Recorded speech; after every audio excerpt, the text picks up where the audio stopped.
We're done. What do we get for you?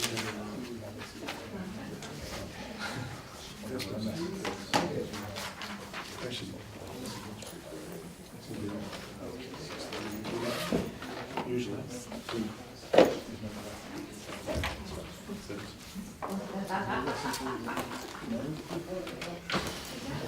It's nice little road to play on Tuesday night. Yeah, I'm sure you look forward to that. Just thinking all the way over.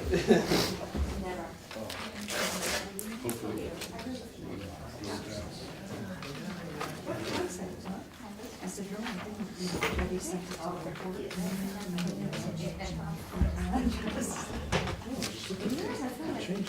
Oh, just because of. These in order. Yep, yep.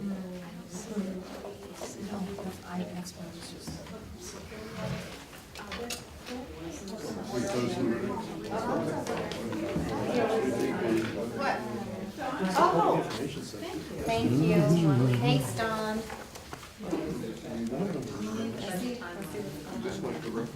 I asked last time, I rode Red River, sent Fred Lauer right over. Was that quiet enough for you guys? Is that new? Classrooms last half hour, nice and quiet. Thank you for, does anybody need a timeline? Is it 3 o'clock? Is it already? Is it 3 o'clock? Very small. Usually, It's the district. We'll lead off with that song just for you.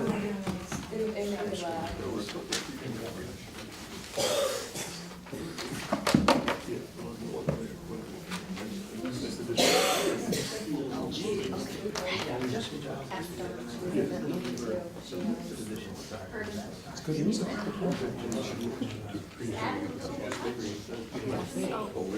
Educational atmosphere. Oh, you can't see this. so they call it, they have the town meeting starts on Tuesdays. All that now, they have it in June. Yeah, so they'll have it on, I think it's the first Tuesday in June. Election day. And then Thursday, I think they have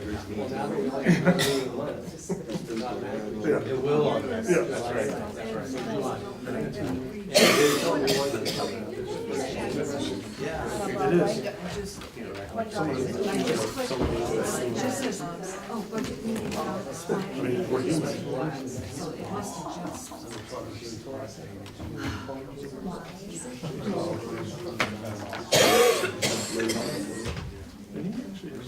When we let you come in, just Oh, great story, yes. That's the evening, yeah.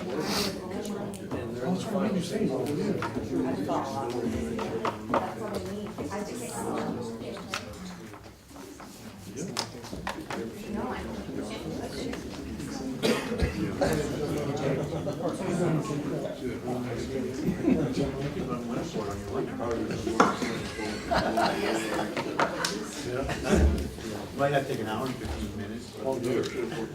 No, myself.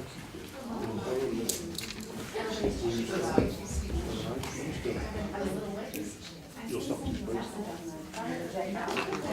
I'd have to come to the Bible. I take my little private road up and get it. Yeah. So when there, public works walk around a little bit. That's really low.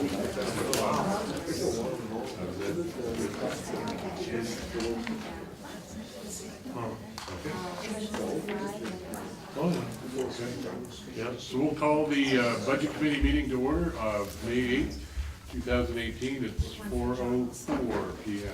We'll hand out an agenda, and we'll note that there has been a slight adjustment. There will be an addition of some information on adult ed added to the workshop. Are there any other adjustments, Regan? If we have time tonight, we can look at the first blush of the categories for Article 5, which we'll be discussing at the onset of next week's meeting before the overview. Regan and Rob, I have a heads up in the back that we need to speak up a little bit, We need to speak up Speak even up, more? yes. Okay. please. So why don't we start with some answers to questions that came up old business at the last budget committee workshop.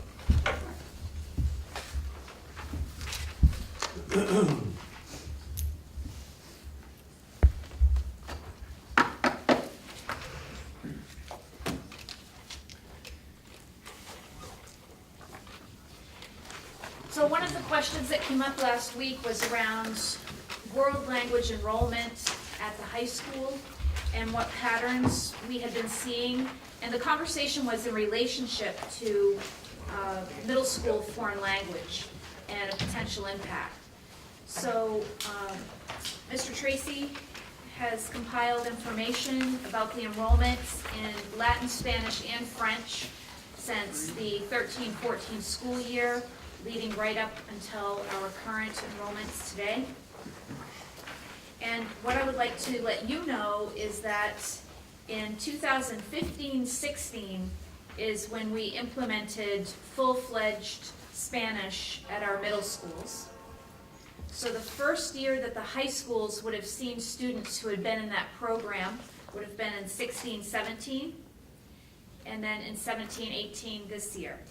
And you can see that in Spanish 2, we certainly have seen an uptick this year, likely from students who, of course, have had 2 years of Spanish in middle school. And I'll turn to Mr. Tracy to add any information you'd like to about this breakdown. Well, I was going to look at some projected numbers for this year, but I don't think that's going to be as useful. I think really the key in looking at this is seeing that 17-18 number. We're looking at 61 students coming in requesting Spanish 1 and 16 requesting Spanish 2. I know conversations this year have really circulated around how are we prepping those students coming in at the Spanish 2 level. So I would say we're seeing a direct impact from the programming going on at Reeds, Brooklyn, and Wagner on our programming and our numbers signed up here. I know last year we had a big uptick looking at those numbers and took a 1.5 position and moved it to 2 positions to meet that need in the late summer. Thank you. Great. Are there any questions about that information, or? Are these the only 3 languages, these are the 3 languages that is offered at Hampden? Yes. Yes. So another question that came up last week was how many one-to-one educational technicians are assigned in RSU 22? And so Mrs. Wells got back to me that there are 39 ed techs who are considered one-to-ones. There are some of those folks who are assigned to 2 students, but they are not counted as one-to-ones because one-to-one literally is considered to be assigned to a particular person. And we have 67.6 ed techs overall. So we're close to half being assigned as one-to-ones or more.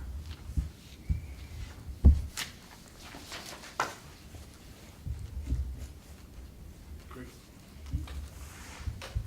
And those would all come out of Article 2, all 67. But Lynn, local entitlement, 3 are paid for by federal money. Then we'll- Yeah.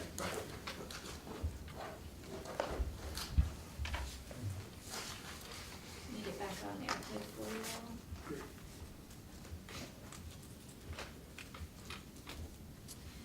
So what we can do at this point is start in with summary.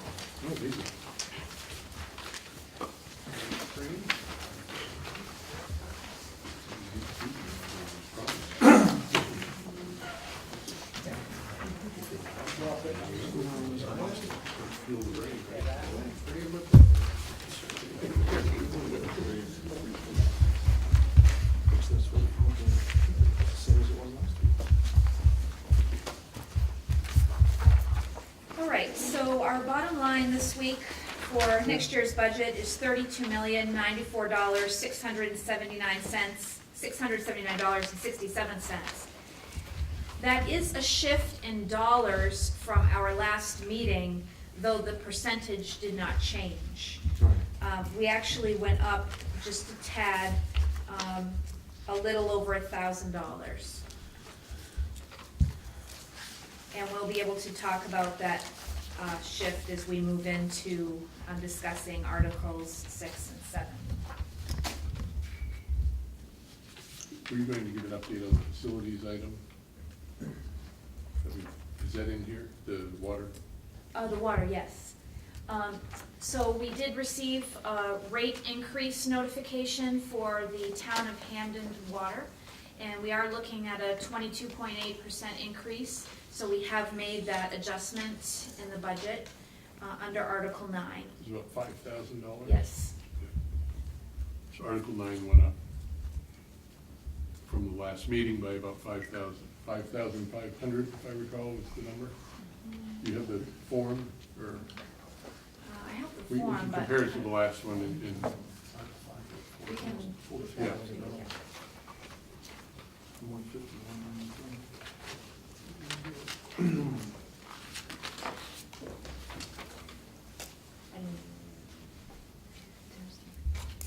$5,192.61.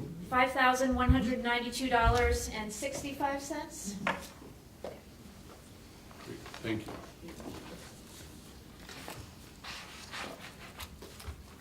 Is that a known?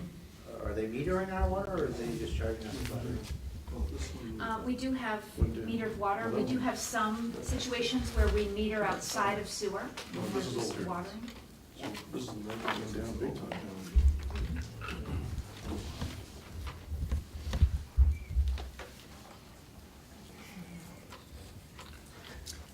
Any other adjustments that occurred to other articles reviewed at prior workshops that, no, Not today.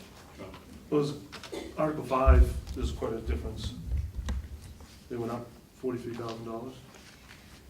Well, that occurred because we had applied a 3% increase to salaries and benefits that we came in with last week's Articles 1 and 2 and applied it into those Gotcha. positions that are included in Article 5, And then system administration went down significantly. which we're going to talk about tonight. Okay. Yeah. Thank you. So tonight we're talking about Article 6, Article 7, and perhaps. We'll potentially touch on 5. Okay. And then we also have adult ed that we want to bring Article forward. 17. 17.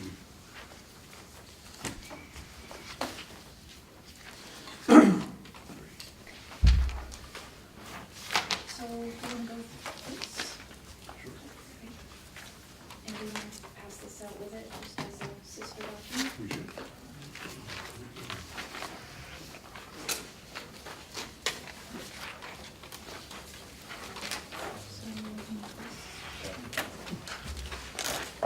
So we're passing out 2 documents today that are summaries for the budget and local costs.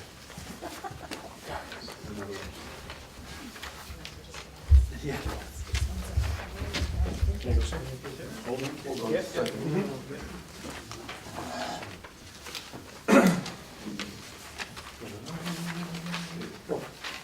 There you go. There you go.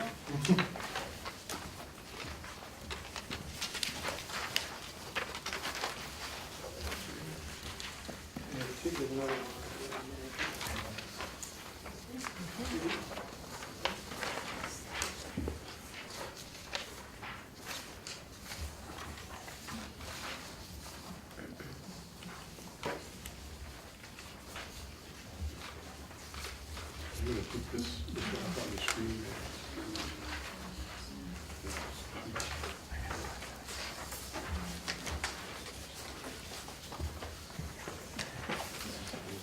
There we go.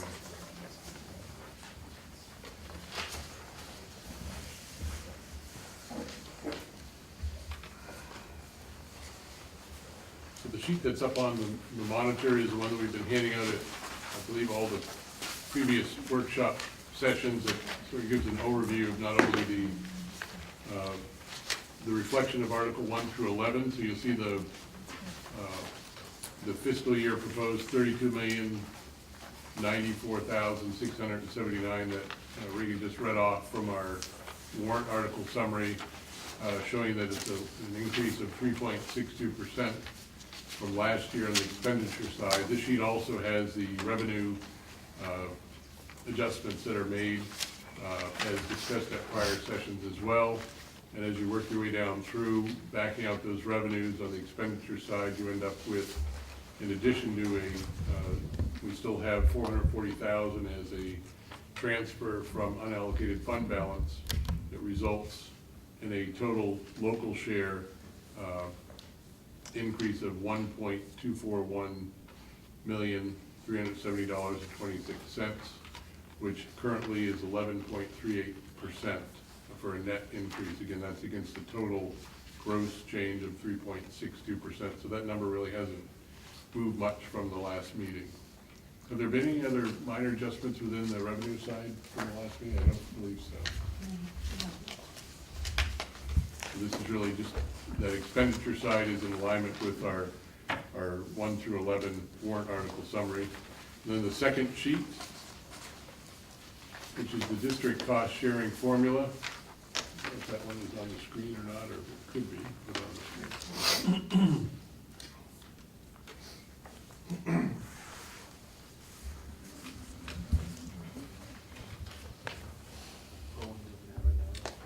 This sheet here.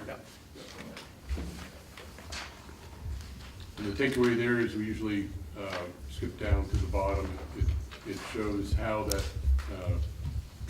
promulgates into the town assessment, table 6.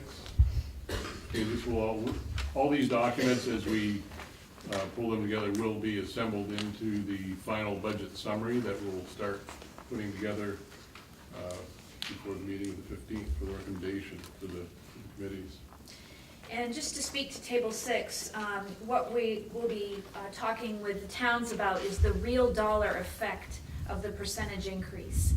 Because although traditionally we've been used to seeing lower percentage increases, we're very interested in what that bottom line impact will be in a tax bill. And so we will be coming back next week to give information to folks as best we can, so you can understand the impact. Ricky, maybe I could ask our young man doing the camera if he could focus on that chart. Yeah, sure. Yeah. So people would be able to see that. Thank you very much. So is this all based on valuation, or has the funding formula changed somewhat also? It's because of the funding formula also, It's right? valuation pupil count. Which changed partly because of valuation. Because of. Right, that's right. Yeah. Because, what did we have, okay, it says comparison FY 18%, Yeah. which didn't really change that much. Is that because, that's just the difference in the evaluation? That's correct. Okay, so if we looked at last year's percent of local cost, so say that, what was our town's local percent cost last year? We're at like, what, 68? Oh, we were down at, You mean the local? 68% state shares. Oh. Yes, Yes. that's right. Yes. That's correct. And so how much has that changed? I guess? About 1.3%, if I remember That's right. correctly. 1.3%. Less.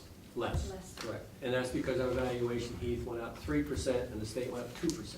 Yeah. Now, remember, that's a good question. It reminds you, or reminds all of us, they used to average that over 3 years.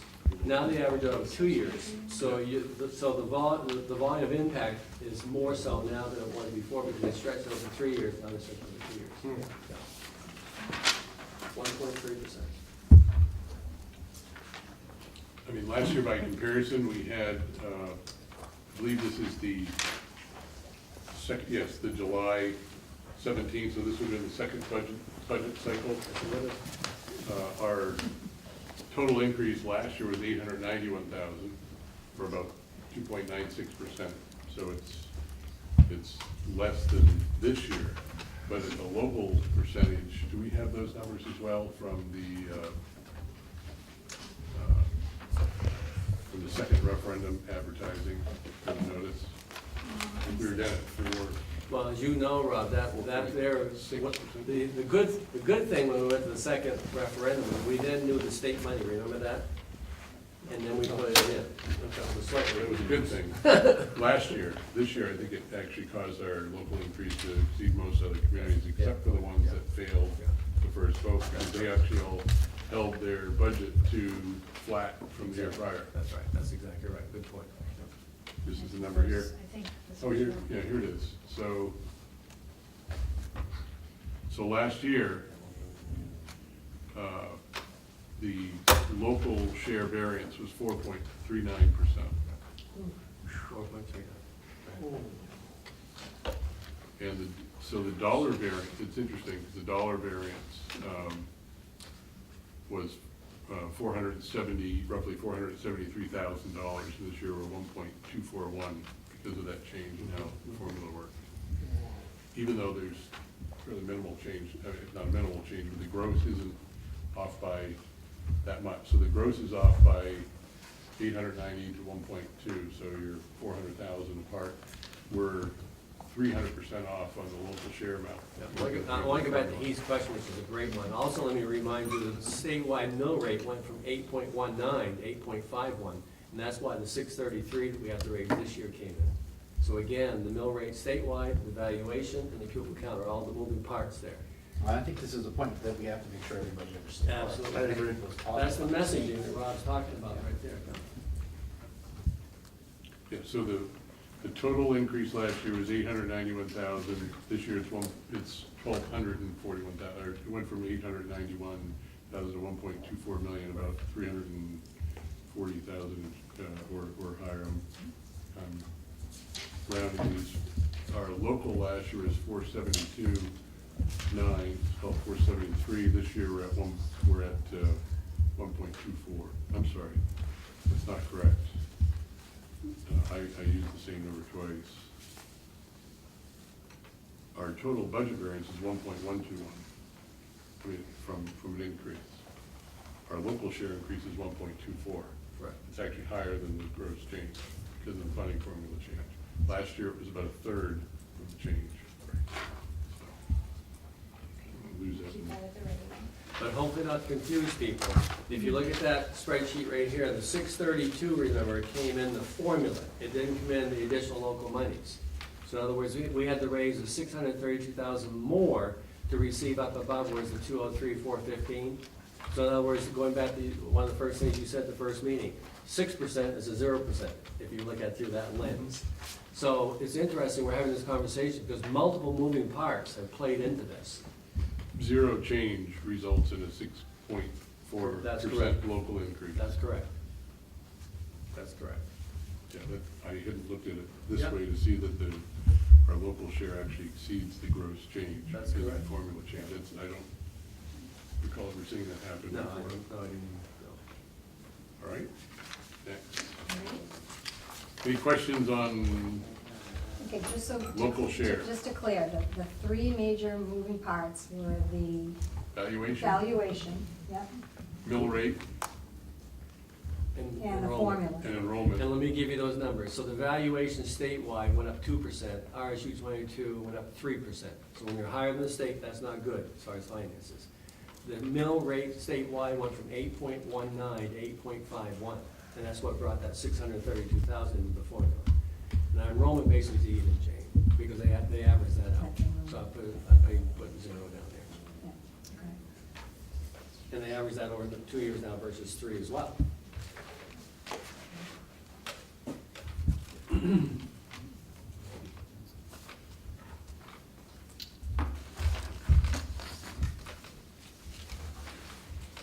Which we've caught up with Frankfurt now because of that. Yes, we have. Yes, we have. Okay, Ready for Article 6? Article 6.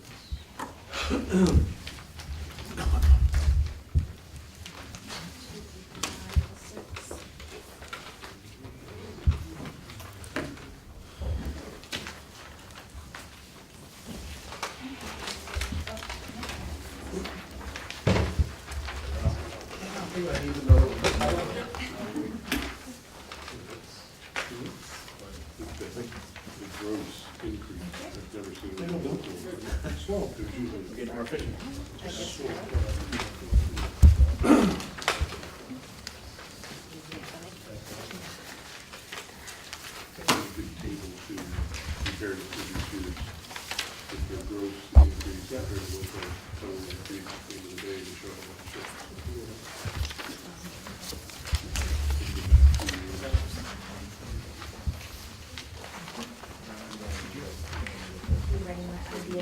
Yeah, looking at it like a three-year look back to compare how the gross change translated into the local share change, and just go back 3 years, maybe look at that trend and how this year is. In the dramatically different. booklet, we've always done in the past, that thick one, with the chart in it, that comes in 5 years.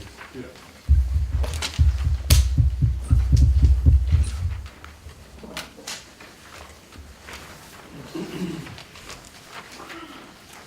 Okay. Lee? So Article 6 is system administration, and that is district leadership and the associated costs. So if you look at your Article 6 subtopic sheet, you'll see that we have subtotals for different portions of Article 6, including Board of Directors costs, staff relations and negotiations, executive administration, and central office fiscal. I'm going to go through the major factors, which is a secondary sheet that you've received today, and I will post that up on our chart so people can see that also.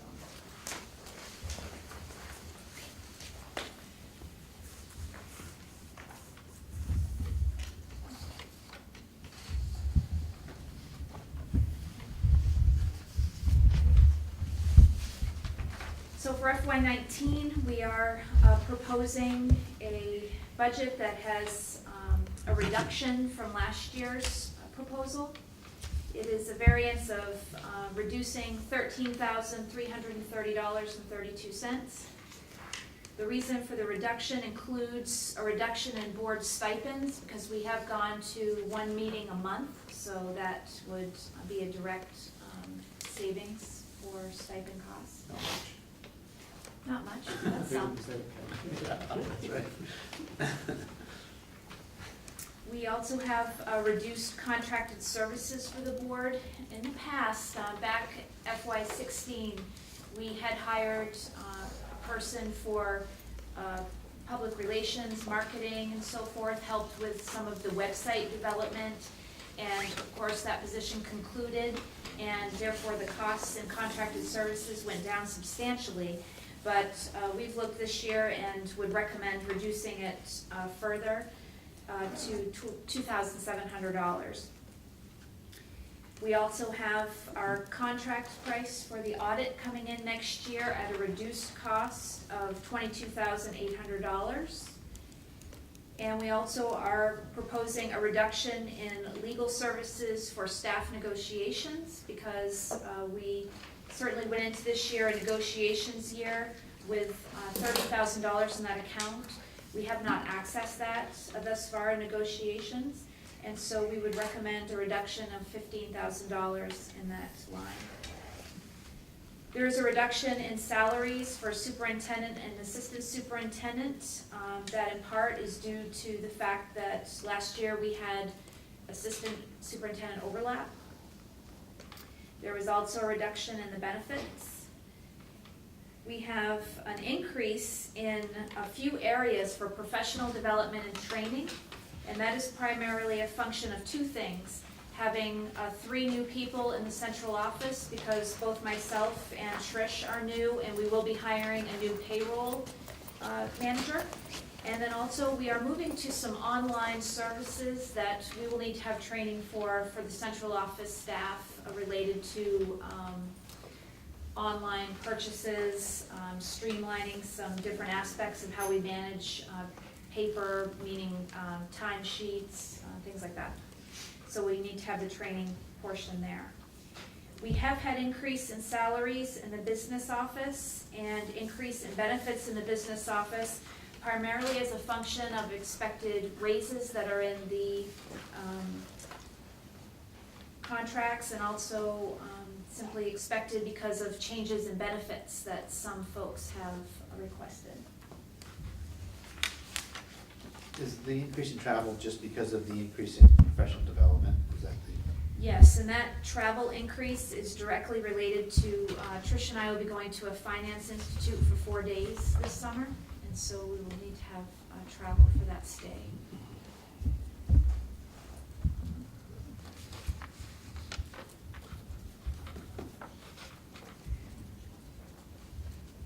questions or comments?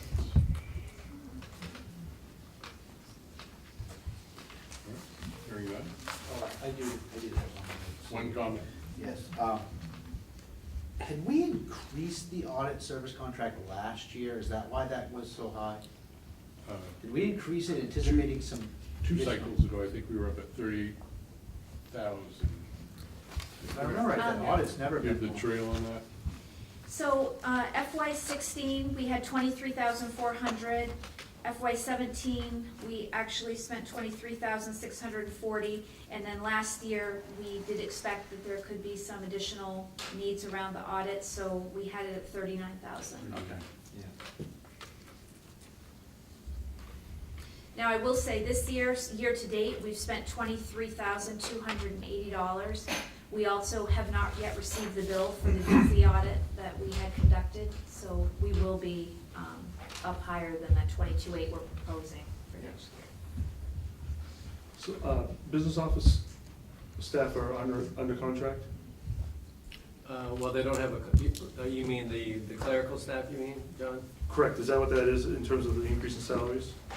Yeah, They're- they don't have a contract, though. Okay, I thought I heard we said they, Well, some people that are classified under the business office do and some don't. So the clerical Okay. side of the business office does not, but Trish, for instance, is under business office and she would have a contract. And Lisa Swift, for instance, payroll manager, has a Yeah. contract. And then part of my salary is contained under business service. and so that's what these are, the contracted. Yes. Okay. Now, where would we be showing the half-time position that's gonna be, or the full-time position that's gonna be cut to half? So that's actually included in that increase in salaries business office. We did reduce it to the half-time. We just moved the category that it was labeled under, because we had part of that spread out into schools, because that is an accounts payable position, and it accesses the accounts for each school, but we've collapsed it under business services, so it's represented there in the half that we will be paying for, and the other half has been cut. So it was in system administration, now it's in central office, or I would say, it was in school administration, now it's in central office. A quarter of it was in the business office in the current year, and a quarter of it was spread throughout the district. So now it will all be in the business office. It's a function of.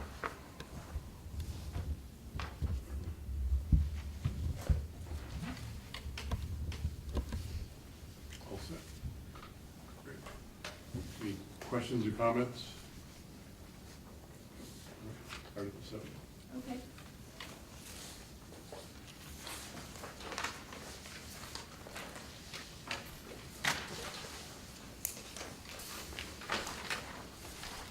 You know the drill now. Yeah.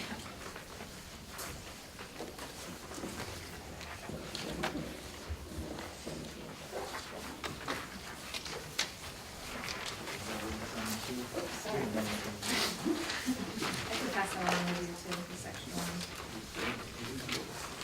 Do you have enough out there? Other Actually, yeah. Okay.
do is just go over some of the categories that are in Article 7, because the way the report runs, it doesn't break it down as clearly as there are categories in the article. So Article 7 overall is around school leadership, so that's the office of the principal, and then the associated costs for those who work in the office as well, and items that the offices use. So we have all of the principal salaries and benefits. We also have professional development for administrators. We have software and support for principals' offices and admin of the school. We have the associated costs of telephone, postage, travel, office supplies, equipment that would be utilized in the offices. We have tech-related supplies, dues and fees, just to give you a flavor of what's included. But as you can see on the major factor sheet for Article 7, the primary increase is due to salaries and benefits for principals and also for clerical staff and administrative assistants who work in the offices. One thing I would speak to around principals is that we've had 3 new principals come on board, and so with that, we have certain adjustments between salaries and benefits. And so some folks take full benefit packages, some folks take lieu of health, and so these numbers and the major factors reflect that. And then we have had some adjustments for assistant benefit packages that we're reflecting going into next year. Did you dig into the phone change? That was one of Yes. the items that falls into this category. Telephone falls into this category. For the whole school? For each school has its own allocation. So this year, Wagner Middle School had a phone system replacement, and the cost of that replacement was about $13,064. And the cost of that replacement, we have placed in the telephone line this year, but we are actually going to be making an adjustment with that, because when you replace a system, that should be a hardware replacement, and then you're paying the service for the telephone out of those lines. So we have McGraw and Weatherby that will also be enjoying some upgrades to their phone systems. So we'll be making those adjustments in Article 5 next week so that we can reflect where the hardware costs will be borne, and then we'll be paying the service fees out of Article 7.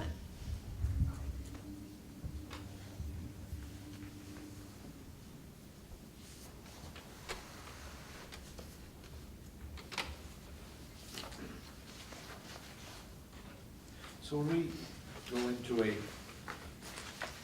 administrator's office, so is everybody in there except for the school receptionist would be in here, if you're looking at an office, as far as that goes? Or is that school receptionist even in here? Yes, he or she is in this article.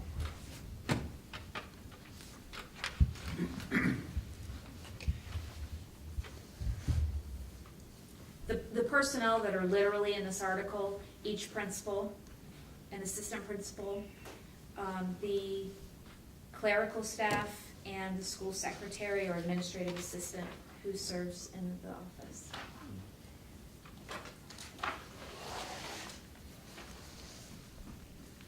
And are they under contract? Yes. The clerical are Yes, under we have contract? a 3-year contract, and then it goes to 2020. Okay. But principals are not. Principals are not under our contract. Okay, so how does that work? On an annual basis, I do the evaluation. I bring the recommendations to you in June or July annually. Okay. And there, you can give them whatever, tell me how that works. Basically, on their evaluation, I make a recommendation of an increase based on their performance. Okay. Is there a limit to that? Is there a, There's no limit. There is No, there's no limit. so I mean, you could give them a 10% if you wanted well, to. I mean, if I you, could. theoretically, you could. I could. Or you could give them But it would have to be approved by the board. 0.5. That's right. Or you could give them a 0.5. So I that's. could, yes. Okay. So basically, because the administrators are not a collective bargaining contract, Right. we look at their performance individually. I bring their compensation adjustment and length of contract to the board on an annual basis. Okay. The support staff include your custodians, your cooks, Yep. educational technicians, and so on. That's the 3-year contract, and currently we're negotiating a teacher contract. Right. But principals are under contract though. Principals are under contract. A principal can have a 3-year contract by law, up to 3 years. So what it looks like is I come to the board in the June and July, here's your slate of administrators, we'll say there's 15 or 16. Here's this year's salary, here's my recommendation, and here's the length of the contract.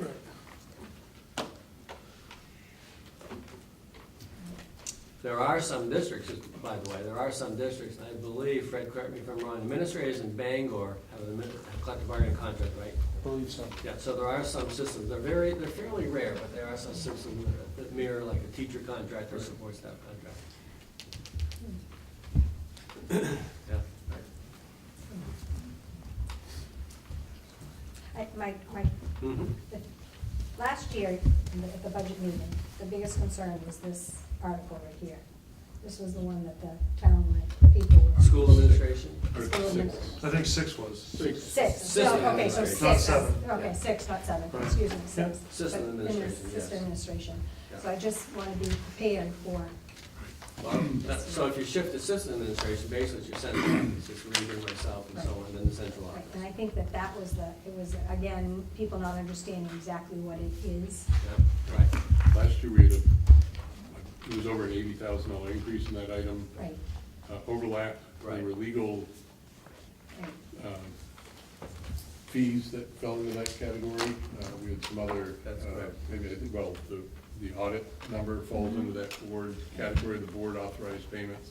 I think actually the board authorized payments were over half of that change last year, and they were things that happened throughout the year that resulted in expenditures. I'm glad you asked that question, because here's my opinion coming, okay? In singular fashion, when I retired, what I was making was reduced in the budget by 25%, because by law, my salary was reduced by 25. The board reflected that in the budget. And now, I'm encouraging the board to be conscious of that, because my speculation is when I leave, the salary you have in the budget is not gonna be commensurate with the person you're gonna hire. That's my opinion, so just kind of put that in there as an opinion. correct. No, I agree. Just not this year. It's not this Just to clarify, curriculum is Yes. in, That's in, Article 5. okay, yeah, correct.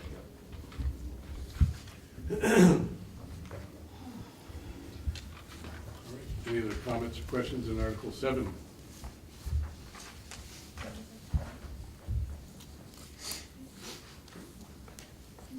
pretty much, looks fairly cut and dry. This one's, At least I can see we can discuss a lot. So now we'll turn our attention to adult ed. there's 3 pages, right?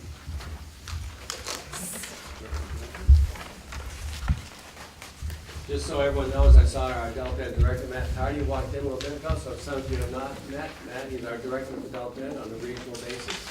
Thank you for coming, Matt.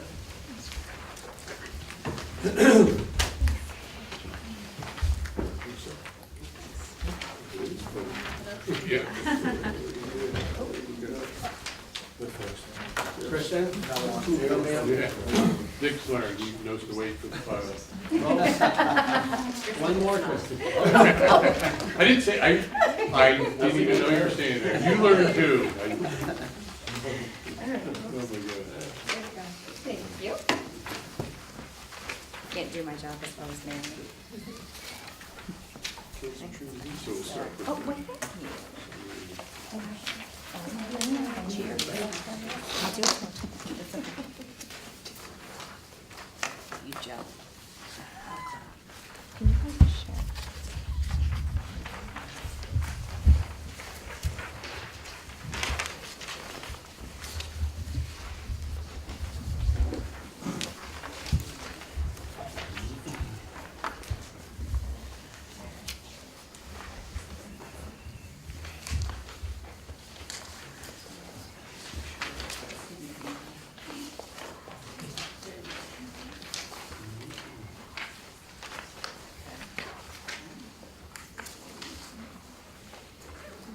So as we get started, what I'd like to do is Rick has introduced Matt Tardy, and I'd like to give him an opportunity just to give you an overview of how adult ed works, because we actually are in a partnership, and I think that's important to know, and how we come to this level of funding. Actually, before he starts, Matt's going to be coming to the board meeting in June to give the entire board an overview, so please go ahead, Matt. Can I sit down? Or do you want me to stand? I'll sit. Thank you. Be able to come out of the bright blinding sun. It'll be easier for the chairs to see. Where do you want me to, am I okay here? Yes. Okay. So just a quick overview. I know there's, RSU 22 adult education is part of a collaborative effort. We've been doing this now for, God, nearly 12 years, I think, Rick. You and I are the last two standing. Are we? Yes. EMO was part of that, Orno as well. And about 12 years ago, Orno and Hampden agreed to work together in adult education to share things, share essentially a director and other things. Old Town came on board about 5 years ago, and I'm their adult ed director as well. And essentially, we have now an adult ed program that services about 14 towns. I have agreements with other towns that are single school systems like Milford, Greenbush, Indian Island, that don't have high schools, but they work with us. We have an agreement. I have a new agreement coming up, exciting agreement coming up with Herman. They finally agreed to work with us. I'm meeting with them tomorrow to talk about it more. So basically what happens is Orno 12 years ago agreed to be the fiscal agent for this partnership. And essentially what happens is RSU 22 takes whatever it's going to devote to adult education, and each of the partners has its own adult ed budget. They determine individually what they want to spend for adult education in what areas and so on. And the state has allowed us to do that. They've allowed us to partner where it helps us to partner, and they've allowed us to take independent 3 programs. The reason we've stayed independently 3 programs is for financial purposes. If we were to group together, we'd probably lose state funding some. So this way, what it means to me is I do 3 individual budgets for Old Town, Hampden, and Orono school systems, adult ed, and at the end of the year, I do 3 sets of state reports. Where we partner, for example, is we have a joint online website where people can register and pay for classes online. And so what happens is we have that one site, and Orono's the fiscal agent, so all of the deposits go into Orono's account. At the end of the year, when we get to June, what I do is I go through and see, okay, where did those, who gets that money, and then Orono will send the money that RSU 22 has to RSU 22. We balance the books at the end of the year. So what essentially happens is that the adult ed money that you raise, you send over to Orono school system to be the fiscal agent. And at the end of the year, what's unspent comes back to you, to RSU 22. And that's how the partnership has worked financially. So all the revenues stay with Orno until the end of the year, and then Right. And it doesn't make sense for me to have 3 online portals. I'm going crazy as it is. 1 online portal, and when I get a weekly summary from the course registrations, for example, we've made about $12,500 so far. I know who hosted that class. It's either Hampden, Orono, Old Town. And so I separate that out and we send over who gets what. So Winterport, Frankfort, and Newburgh can't register through that portal? Is that- Oh, yeah. Oh, Oh, yeah. I'm reading this wrong. Can I get accurate kind of Winterport? Well, I haven't broken it. So what happens is, in the last 5 years, I've thought in terms of a collaborative effort. Yeah. I haven't broken down how many from Indian Island, how many from Newburgh, how many from, I see. a rough breakdown for school systems is roughly, we average between 1,800 and 2,200 people who come through the door in a year. Last year, we were at 2,200, and that's for all sorts of things, right? On an average of 2,000 people a year, it's kind of like about 800 RSU 22, 800 Orono, and about 400 Old Town. And the difference being Old Town's more focused on the academic, and you don't have those numbers. The enrichment courses bring in more numbers, Sure. and that's why they're a little bit lower. So that's it. I mean, that's the way I've broken it down roughly. Yep. Anyone can take, from any of the towns can take the courses in any of the. Exactly, that's why it's hard. If someone said, well, how many people do you have from Hampden? Well, it's hard because, for example, last night we had a one-night women's self-defense class in Orono. Some people from Hampden were there. Now, do I count those as Hampden people or do I count them as Orono people? Generally, I follow the money. Those I count as Orono because that's where the money went for that. But what we've encouraged is going back and forth. I think of this as a real collaborative. We're 14 towns. You throw in Herman There's Herman, Levant, there's, we're up to 17 plus towns now, with 3 anchor sites. So anybody from Hampden or Winterport or Frankfort can take a class wherever. They all have access to the same courses. So this grand total here again, is that after revenues? So do we have revenues to take away from 72? Or are the revenues, or are the 7,200 plus revenues? We won't be getting revenues, we might be getting some money back. You might be getting somebody, money. Well, like, money back. yeah, but a lot of these courses are, people are paying to go to them. So so what is the real figure, what is the real cost to our district, I guess? Your real cost is what the local assessment is. That's your cost. So the 72 is 72 is the real, Not really. The real cost is the 38 that the local assessment raises. The other money comes from a state subsidy, grants, 38. money, registration money. So the only real cost to RSU 22 is only 38,000. The rest, I raise. But on the warrant article, we're On the reflecting warrant, the full amount. yes, you are approving all of that, but your real cost is 38. And the one thing to consider about in adult education, on the warrants, the way they're written is so much of what we do is made up at the door, and you have to project a year ahead, estimate what are we gonna make at the door. And some years you have up and down years. And so what happens is, the warrant allows us, if we make more money than we anticipated in that year, to spend it in that year. In adult ed, they recognize that, if you have more revenue coming in, because you have more classes running this year, you've got to spend more as well to pay those instructors and so on. So we're able to, whatever it says there, 72, if we take in next year 84, we can spend that 12 extra in adult ed, because we'll have to. right. So your real cost is 38, you're going to approve as a town 72 as a budget, a working budget. So I don't know how to explain it. So I guess what I'm thinking is, so you may expect $100,000 coming in, but this is only gonna cost us 72. If you had $30,000 above and beyond this coming in. So if we took in $100,000 next year, I'd be very happy. If we took in $100,000, yeah, there's more revenue than we anticipated. But also with that 100,000, that extra revenue, let's say 38,000, you're going to have more expenses, because that means more classes ran, more teachers get paid to teach those classes. I'm still not there. So you may net a positive, but it won't be Net, net. yeah, we're changing to the net number. Does Yeah. any of this show up as local earned revenue on this line? Because item, on the almost everybody's non-warrant paying some item? sort of a fee, right? It's, To attend those classes? To attend Yeah. those. Some. I mean, some are free. Right. You don't charge everything. Right. So your cost is $38,000, RSU 22. And then what happens is I estimate what the Where's state, that figure? I think the Adult ed is state, not part of the budget though, see, that's the issue here Yeah. also. What's that? Adult ed is not part, it's a singular entity. Adult ed is not interwoven in the RSU 22 budget you're looking I at. bet you here. it's Article 17. It's- Outside it's of a we our- have our own warrant. Look at adult ed almost like, These are- look at adult ed almost like it's Title I, Title II, and Title IV. So do Not- we even not in see one that through state, 11. state part of it, or is it going directly?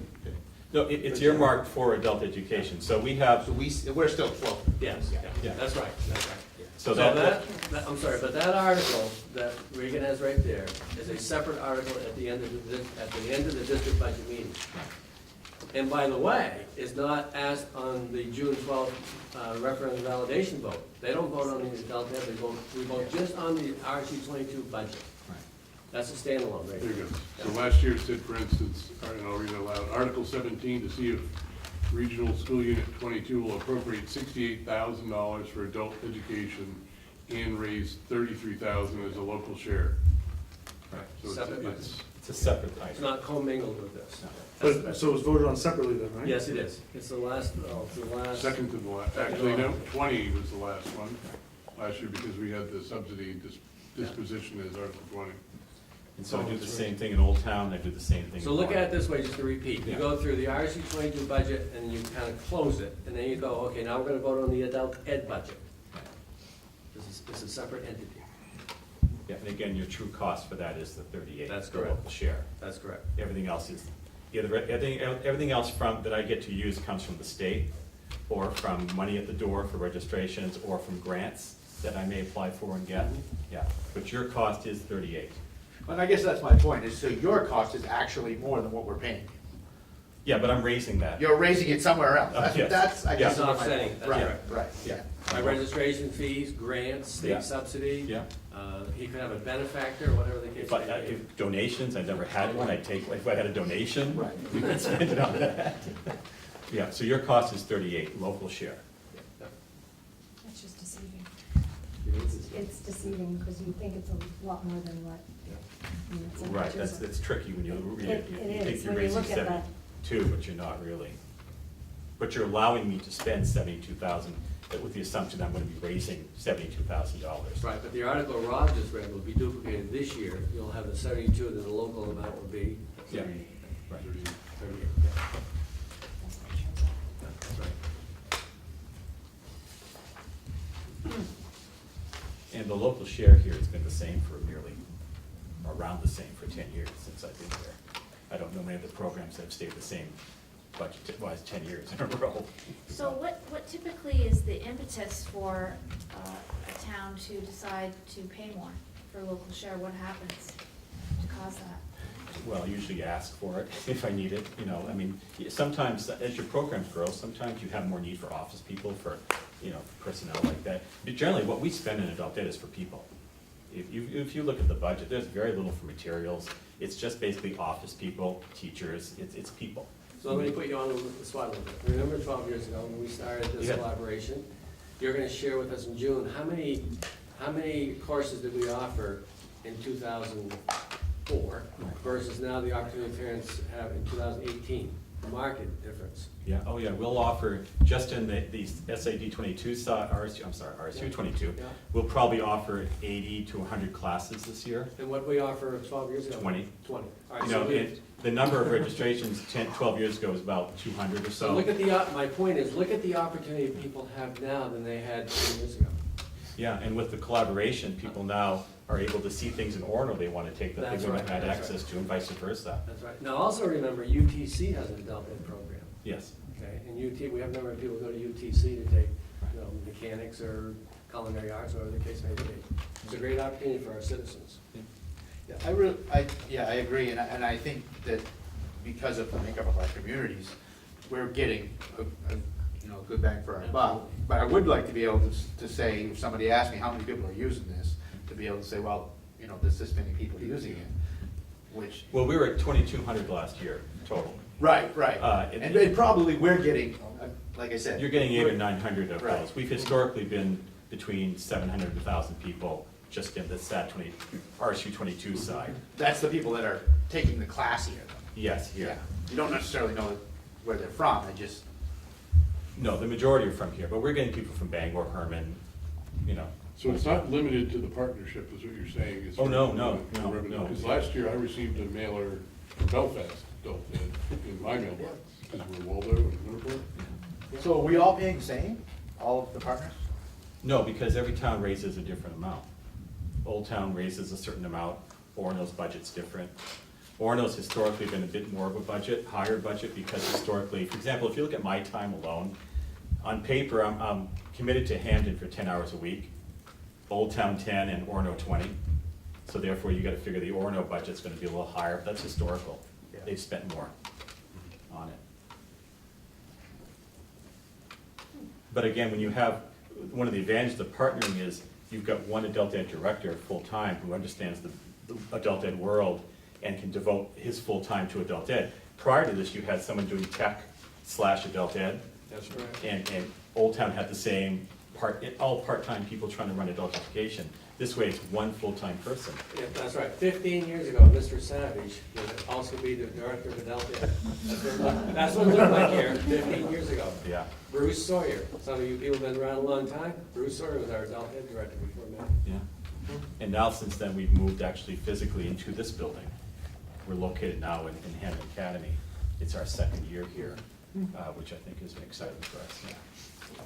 So Heath, for your first question, and if I read this back again, it indicates that we appropriate 68,000 with a local share of 33. And if you raise more or less than that, the difference would come back to where? And why wouldn't that affect what we do the following year? Well, it Not comes carry back forward? in forms like a certain carryover, that every program kind of has, if there's a carryover, we get carried forward. And again, because of us, one of the things we need that for is our numbers fluctuate from year to year in terms of the number of people we get at the door. So it gives us a little bit of flexibility. And we run year-round programs too, so I have things in July that are crossing over fiscal years. We don't just shut down in June. I mean, I have stuff that's carrying over, I have a CNA class that's gonna go through till August, but I have to pay things off.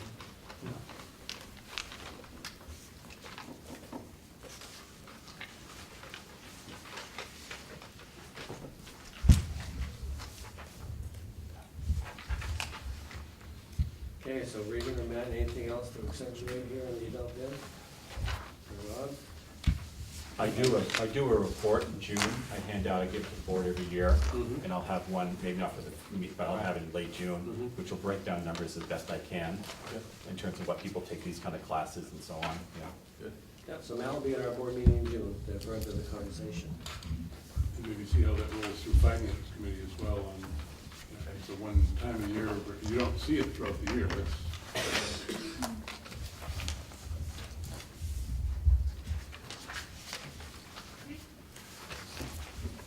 Thank you. Thank you. Thank you.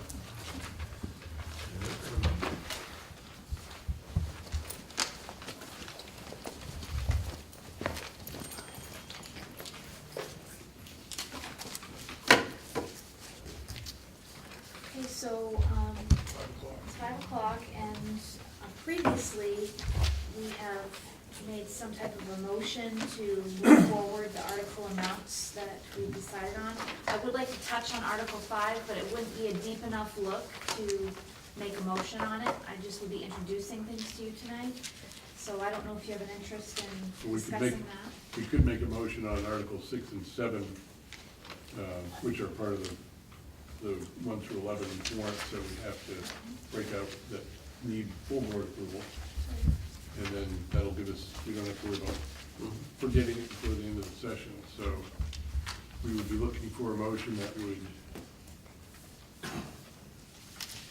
approve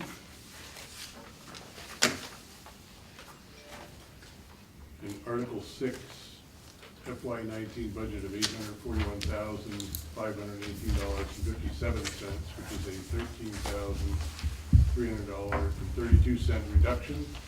And in Article 7, school administration budget of $1,436,933.57, which is a $58,079.12 increase.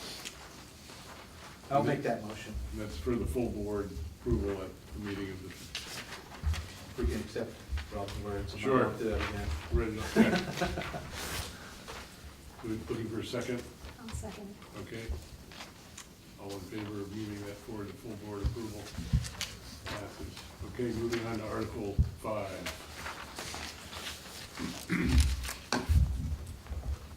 So what I'd like to do tonight is just basically give you background information about Article 5, because some of the positions we've been talking about at other meetings land in Article 5, and so I'd like you to have this as an advance so that you can come next week with your questions and perspectives to share about it.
So Article 5 is student and staff support, and these are positions and resources that help to augment not only the student experience in a school, but also to assist in making sure programmatics are running well, that the children have the resource people to turn to for support, perhaps other than academic.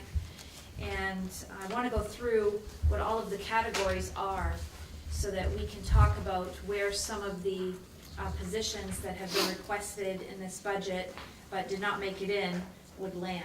And Article 5 is the place for some. So if we look at this sheet, you'll see that guidance services are included in Article 5, health services, we have instructional related technology. We have section 504, which 504 is a regular education program that ensures that students that need to have any type of special accommodations are receiving those and that we're supporting their needs through interventions. We have intervention listed there, improvement of instruction, instructional staff training, library services, and assessment. So I think what would be important for me to let you know tonight is that we do have a variance in some of these article subtopics. We are still working on the refinements here.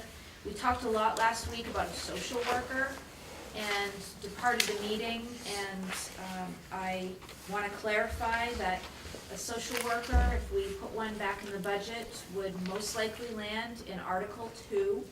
That's a special education article.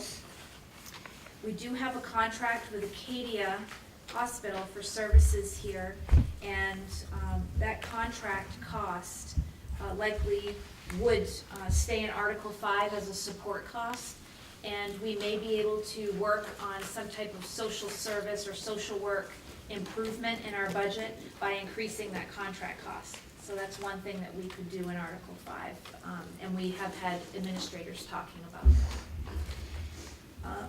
The other thing I would like to bring up is that there was advocacy for increase in nursing at Reedsbrook Middle School. There's currently a .55 nurse at Reedsbrook. That cost would be borne in Article 5. It's currently not in the budget like all the other positions, but this is where it would live.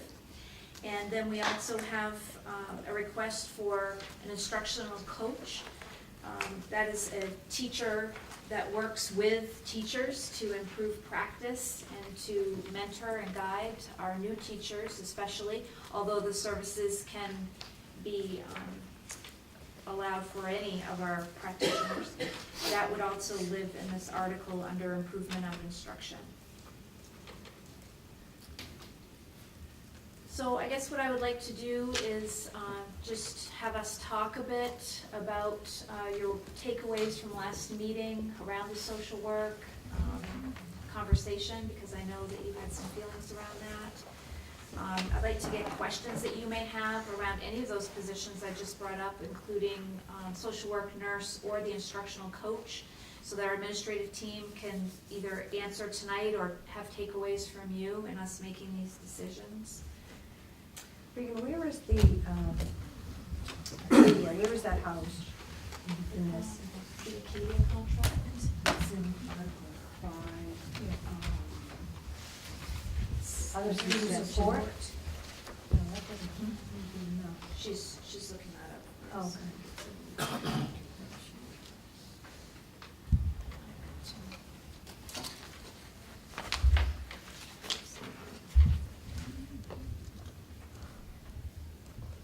While she is looking that up, other questions? So I'll start. We had the NEAS report handed out at the last board meeting. I know in Winterport schools there were several items that were identified, one of which I believe could fall into Article 5. Is that the case? For social work. Mm-hmm. So let's have Don Moore, principal at Smith School, and Richard Cross from Wagner speak about the support services they have in that area. Just so you know. You want to go ahead first, Don? Sure. Yeah. So right now, we do have some Acadia services available. I think she's twice a week. And then we also have Pathways, which is a counseling service available. That this year it's been a little tricky because they haven't been able to hire to fill the position, but we did just get someone, Pathways got someone hired that will be beginning next week, so that should fulfill a big need for our district. So that's what we have right now in Winterport. Is that two, excuse me, is that 2 full days from Acadia? Yes, it's a little, it depends on how many clients she has. It kind of goes in and out because it's a family service as well. So she's there on and off between 2 days at Smith. I don't know what she's there at Wagner. Okay, so that's not, it's not something that you refer to? Is it something, it's the kiddos that you refer to this service? Yes, How does the referral? I Sure. guess how does it- Yep, so both Pathways and Acadia are referred through the school. They are? Yeah, and Kim Raymond does most of the referrals. Okay. Yeah. And we're the exact same situation for us. The referrals happen through the school. There's clear criteria for referral. And in addition, and I think, Don, you also have access to special education social worker, is that right? On a limited basis? If it's in the IEP. If it's in the IEP, as do we, so that's another, but it's limited, and it's, you know, it's designated for select students with clear criteria. The challenge that we face is that with mental health needs seem to be on the rise the last number of years, and occasionally we have, you know, a student who doesn't meet the criteria, or they're in a kind of an immediate crisis on a given time, and you know, and we have to meet their need, and so that's the challenge that we face presently in that regard. And you've got, how many guidance counselors? What do you have one guidance? One at each school. Each, full-time? So there's another resource that we're going to be looking toward. We have the regionalization application that was submitted by RSU 22 along with several other districts. And a component of that application was social work service, and have that be contracted and shared. And so we don't have a definition yet of how much service would be sought through that application, but certainly that is another place to look. So if we think about a triangle, we have the special ed dedicated social work, we have the Pathways Acadia contracted service we're already enjoying, and then we have this other opportunity that will be brought together as we move into next year. So guidance, of course, is central to the school, but I do think some of these cases, and talking with the administrators about it, there's a real interest in having a person who can engage with families, maybe even on home turf, instead of it all happening directly at the school. And so a social worker's freedom to do that is different than a guidance counselor, of course. So we are looking at different ways that we have resources in front of us that we can be utilizing. Because Tricia, you were telling me that there are a lot of times kids aren't showing up for school, and so you'll actually go to their house. I don't know, Dawn, if you're doing that too. Yeah, I have done school visits along with the guidance counselor, we've done that. You know, we tried a lot of different things. So it seems like certainly a social work role. So as far as the Acadia piece goes, contracting, a contract piece, can you tell me where that is, how much that costs, and what is the, and if we wanted, say we wanted to up something like that, I'm just thinking sometimes the contracted costs are less than if you hired your own person, because you don't have the benefits, you don't have.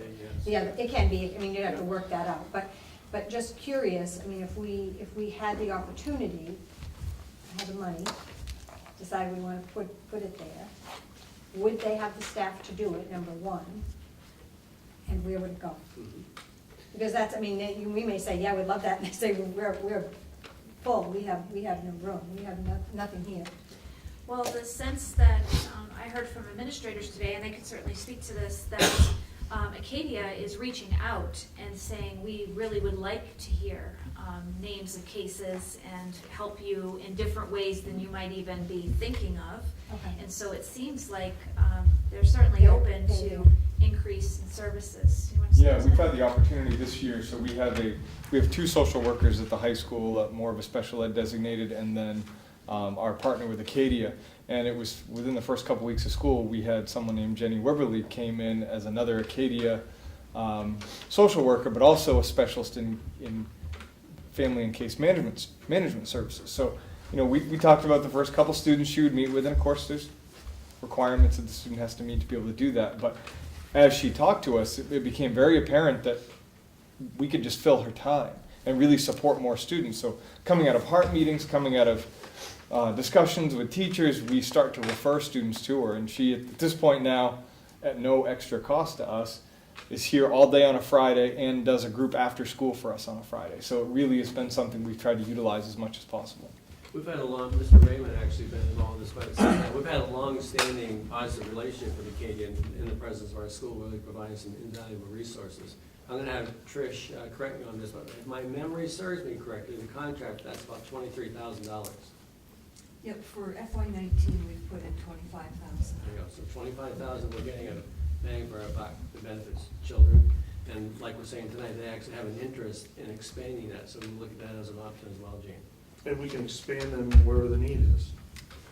What we would do is we'd define the need, we'd meet with them and then see where's the point of intersection, our need, their services, and merge the two together. Now, remember, obviously, Amanda on our board is very involved in Acadia Hospital now as well. So we have a natural linkage there as well. Right. And so this 23,000 is the Mhm. contract, and that is Yes. for how many people? Do we know? Well, how many, actually, it's Is it various by people. hours? Is it by hours? How many hours that you? Ours is there 5 days a week, all year long. Yeah. And you have, is there anybody at McGraw and Weatherby? Weatherby is just beginning to see the Acadia counselor. They've just connected with us, and so on Fridays, we'll have some time in the afternoon. That's new for us, and we're looking to explore that opportunity. We do have a pathways clinician that comes in and supports students, but not every day. Okay. The same thing with us. We're just starting with Acadia. And we have 2 students, I think, right now that are being seen by Pathways. And that's all of that is for, we're projecting 25,000 next year? I would say this, I'd say this publicly, Acadia, That is which is a phenomenal. subsidiary of Eastern Maine Healthcare System, they have treated us very well, because remember, let me take you back, when we had the school-based health center here, Acadia Hospital's Eastern Maine Healthcare System subsidized that the first year at a loss of close to $80,000. So Jane, you're right, so we pay about $25,000 for the services that we're talking about right now. That can't be right, like Bill just said, he has somebody there 5 days a week.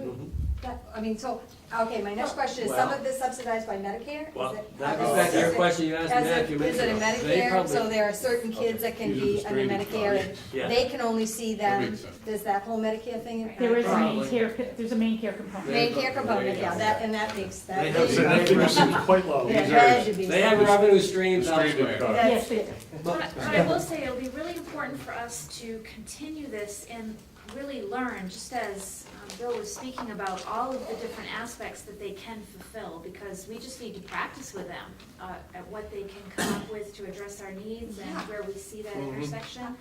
There is a challenge sometimes when you have students who need service and they aren't qualified to Yes. receive it. Yes. But I think Acadia has been very generous in how they've been approaching Well, it, and they're able to reach out. That's what I was just gonna touch on, because Bill said something about meet the criteria, and would having our own social worker kind of get us over those, they wouldn't have to jump over those hurdles, they just might see a student walk by and say, I just wanna go talk to them. Right. Oh, yeah. That might be So enough. that's where we need to have some clarity though, because we talk about social work and seeing that need, but that's why we also have guidance counselors. So we want to be sure that we're utilizing all of the services our guidance counselors are trained to be offering as well, and But not aren't they, have double. but aren't they spread thin as well though?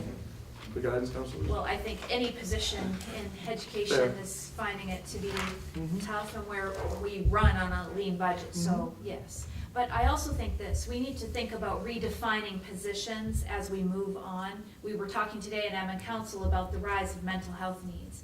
So how do you reassign duties and think about things people used to do that we no longer need to prioritize so they have time to address things that we need? I would argue that every industry is strengthened right now with an unemployment rate down at 4%. I know. Right, and I Even think if to people- explore what crazy. Acadia can offer, like you said, where can they help to fit what we need? And and then you can decide whether or not there's enough of that intermediate group, that they don't fit for private, that their parents will get them private, but they still need the services and they're in the middle. And those are the kiddos that you struggle to serve, and that we need to be very careful that we are serving them, right? Having had numerous of those over the years I taught. This is a great perspective for us to have, so we can go back and discuss. Do we want to bring back to you next week that we do need what Heath is saying, maybe not a full position, but a partial position to meet that need and have the flexibility within it? Where do we see that guidance can intersect, and where do we find guidance is thin? So I think these are all healthy ideas for us. And the goal is, are they more clinical or referral to make the Katie folks' time even more valuable? So it sort of speeds up the process by which we connect them to those services. And the Acadian Or folks is every night guidance already doing that? spend a lot of time doing paperwork. I mean, they have to, I mean, and anybody would, I suppose, but they're doing some paperwork for financial reasons too. Well, Lynn, actually, over the last 2 or 3 years in your services, we've looked at employing people, but also contracted services. So for example, Cardiff now provides the physical therapy. Dr. Rogers, Dr. Khan, people like that, if we need more services, we then reach out to other contractors to provide those services, because you're exactly right, Rob, it's hard to find those specialized people today. It's very hard to find. Oh, absolutely. Now, is that in here too, all the ones you were just talking about, the PT, the OT, or the contracted services, or was that in the Article 2? Article 2. I'm trying to get this out. So, just a clarifying question, just a little more, you said pathways that took a while for them to fill the position that served us, or supplemental? I'm sorry, can you say that again? The pathways, I thought you said it took them a while to fill the position. So we had a pathways clinician for years. Okay. And then she chose another job, and to fill the position again, it took them most of this year to fill that. So we were without that person for most of the year, and no substitute for that person. The supervisor came once in a while, but I think there were other positions she was also trying to fill. Do you think part of that is what ended up in our NES report then, that the absence of that person for a year was visibly noticed? I'm not sure, you'd have to ask Well, it would be- that. I would say no, because. Not in Wagner, right? Yeah, because when the NEAS report was completed, the position kind of ended this year, like right around the same time the visitation was happening, so they wouldn't have been aware. It would have been. And in fact, the last 2, 3 years, it was pretty solid service through pathways, there was someone there on a regular basis. So I would say that would not have impacted the opinion of the NEAS visitation. We also talked about volatility of population, ebb and flow, and whether it's enrollment based or just, and how has that affected since that report came out, projections for next year, and how does that make you feel going to this year, based on what you know now? How does that make me feel like about mental health? For the mental health side Yeah. on I think what I'm seeing is the mental health needs are increasing over the last couple of years. And I see that trend based on its current demographics. We're going to be faced with those challenges next year for certain. we said that would be an Article 2 item, probably. But we are gonna Well, look into what we'll do it Acadia, more. we're gonna have that conversation with Acadia to see where they can kind of mesh with us a little. Yes, we had some great discussions today at Admin Council. We're going to be talking to Acadia about maximization of their program. Then we're also going to have the conversation with the regionalization application about what level of social work we could be receiving from that. And then we'll also talk about what do we feel we would need, if any, of a position that would be hired by the district. So we'll come back to you next week. Yeah. Anyone else who has a comment or perspective, or would like to share something that's important to this conversation?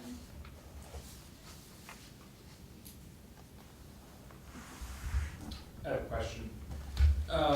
And starts with nursing, I guess, and goes down through guidance counselors and librarians and all the rest of the service here. My question is, are the student ratios in the schools equivalent across schools? You know, are there the same number of librarians to students at Reedsbrook as there are at Wagner? And same going all the way down for all those. And how do those ratios stack up to others in the region or a statewide guidance, national guidance on what those ratios should be? Because the reason I'm asking this is both my daughters have health issues, and at Smith and Wagner, there's a part-time nurse. And my question is, should there be a full-time nurse at each of those schools? If you're talking about all these different places where we need additional services, does that match up? Can some of that be there? Could it be additional guidance counselors to help so that the nurse, spreading that stuff around? You look at the school to school I'm interested in, is Reedsbrook getting 3 nurses and Wagner gets 0.5, or are they all so low that it's still just below average that we should be bringing that up higher so that we're providing the services we should, and beyond that, librarians and all the rest that go with that, can that be lifted as well to help support our students in all the different ways there? Because So the first place we start with, of course, is our ED 279 recipe book, I'll call it. Sure. So we have ratios there. Right. And we recognize for our ratio, if we take nursing, for example, we have a wellness coordinator and part-time nurse in Brittany Lehman, and she's represented as a full-time nurse because that's the only way to categorize her in the state system. So we recognize that our ratio in the ED 279 isn't exactly accurate. But as far as your question about how are we making decisions across schools, I think that's a great question, because we talked today even about jostling or shifting of resources as you have an ebb and flow of students coming through the system who have particular needs. And I can't say that we've necessarily done that with any consistency. I think there's been some real effort on the nurses' part to assist each other, and we have Barb here, you could speak to some of this directly. So I think what I could do next week is come back with a chart, and it can show you exactly what the enrollments are, how much time per school, and we can talk about that utilizing a resource. that's part of it. The other part is, what is the guidance as to what should be, nurse time to student ratio? That's your what she referred to, Jake, so your 279, that's your guiding principle. Then I know, as Barb and I've talked over the years, there's a national standard that they have at a national level and so on, and that's distributed out with librarians and so on. The other thing I would add, when we had budget problems 3 or 4 years ago, we eliminated librarians and replaced them with educational technicians. Might not have been the right reason, but money was the driving factor there. So we do have a great deal of guidance to answer your question. We look at that constantly. I'd say overall, just anecdotally, our 279, we're very favorable overall. We might have a little bit high on one end and low on the other, but overall favorable. Maybe this is a question for Barbara, but what we're able to do in the school versus what we need to do to refer out of the school based on what we see coming through the school. I know the school-based health clinic that we tried and it didn't work out. I mean, there are certain things that we just can't do in the schools that need to move and do the schedules and other things. The question is, how do we make it work better within the realm of the different guidelines that we have to fit, because things have changed a lot. Yes. Our acuity rates have certainly skyrocketed in the last few years. We, just so that you know, we every year meet as a nursing team and we look at the acuity for the next year in each school. And we assign days and nurses based on that. It's not the same every year. I have part-time nurses in all the schools except for Hampden Academy. So we do try to cover the needs, and I cover schools on the other nurses' days off. We refer out to physicians all the time. We refer to Acadia all the time. Right now, we're feeling like we're really not staffed adequately at Reedsbrook, and the NEASC report bore that out. But I think that we do look at acuity, and as far as the actual number that you just mentioned, we are below that number. The American Academy of Pediatrics disagrees with that number. They feel that you have to look at acuity rates, that if it's 1 to 750 students that are well students. And if for some that are critically ill, it should be 1-to-1. See, that was a part of the goal, the personal goal I had at the school-based health center. Right. It would serve the children's needs all year round. Right. We don't stop on June 15th and see you September 1. But as Rod mentioned, unfortunately, it didn't work. I also can share with you that Lynn Wells and I meet quite often every year to look at the movement of the children, where we align faculty and staff with that movement. So we do that in pockets. I think we do that pretty well, but as Reedy mentioned, we can give a better overview next time. We also added another building this year with Newburgh Elementary that, Oh, the pre-K. right, that we don't really have a nurse for. So, Dawn, you were saying last week you have contracted nurses there. So what happens if those nurses are calling sick? Who covers for that? Sometimes there's a sub, but sometimes there isn't.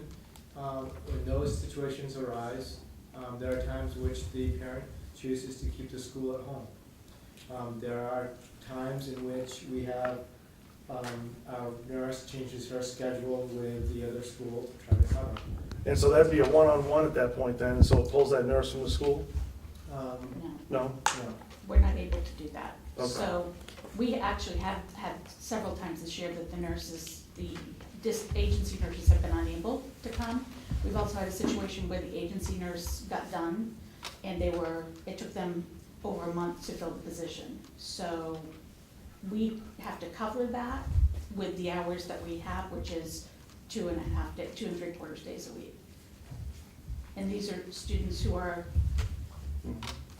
have huge medical needs, How often does that happen? that they're Oh, out sick yeah. or. Yeah, a week or a month. I would say this school year, it's happened 10 or 12 times, plus that 1 month period. And I often get called over to Reedsbrook to cover those needs. So we have contracted nurses plus nurses that. Or the parents contract? The parents. The The parents do. will contract. The parents. Okay, The parents give up some of their main care hours okay. to have a Contract. private duty nurse for a student, for instance, that's on the ventilator Yep, and has tube feedings during the day. yep, That really needs one-on-one nursing care that we can't provide. okay. What happens in the case of, say you have a child that's, say diabetic child, and they have to have their sugars, the check Yeah. done. There's not a nurse there, whose responsibility is it? The secretary, depending on the child, the secretary will get the number and call the nurse, or call the nurse that's covering. Sometimes that's 22 checks a day. Right, so it's the secretary that would take over that. Right, Does the but if they the secretaries dispense meds in, Yes. okay, the If secretary? they need insulin, the secretaries can't do that. Correct, So so they then would a have nurse to would call have the to come. nurse over, yes. And they just would call someone, if there's not nobody there at that time, they call somebody Right. to come. That's Right. it. There are days that the McGraw nurse isn't there that I get called 12 times a day Oh, yeah, from McGraw, yeah. I'm not surprised. No. Yeah. Busy day.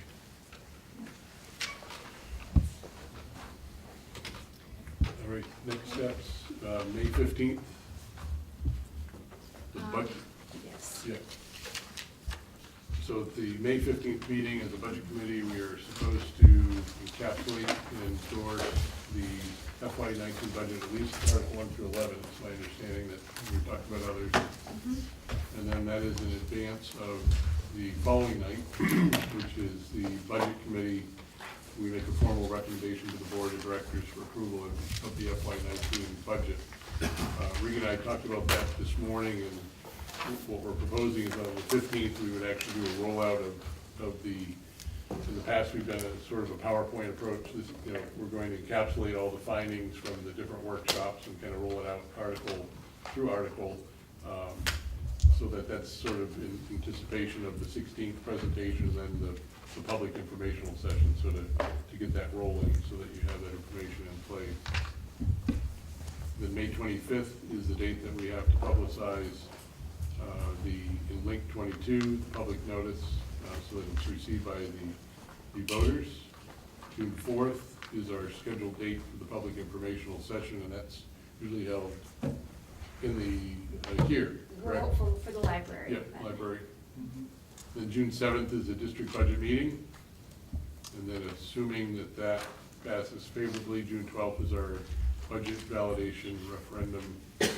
I'm sorry, that's the referendum date, it's the 12th. Yeah. So 7th is in the gym.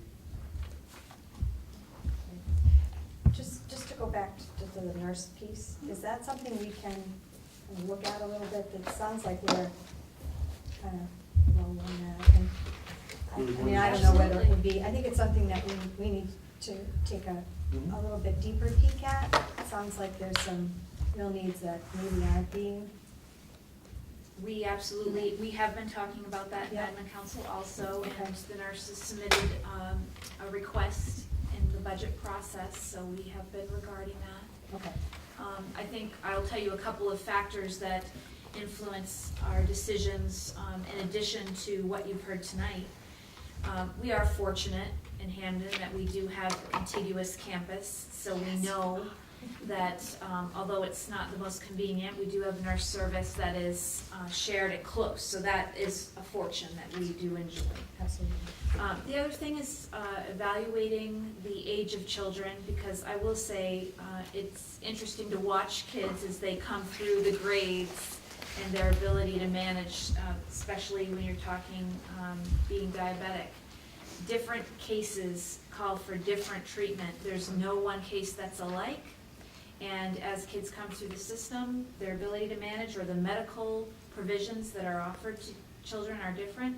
So we need to speak about each of these relationships. I don't think it's just as simple as we have this number of students and we have to serve with this many folks, because as Barb was pointing out, you have some who do have an acuity level that's very high and you need to address it.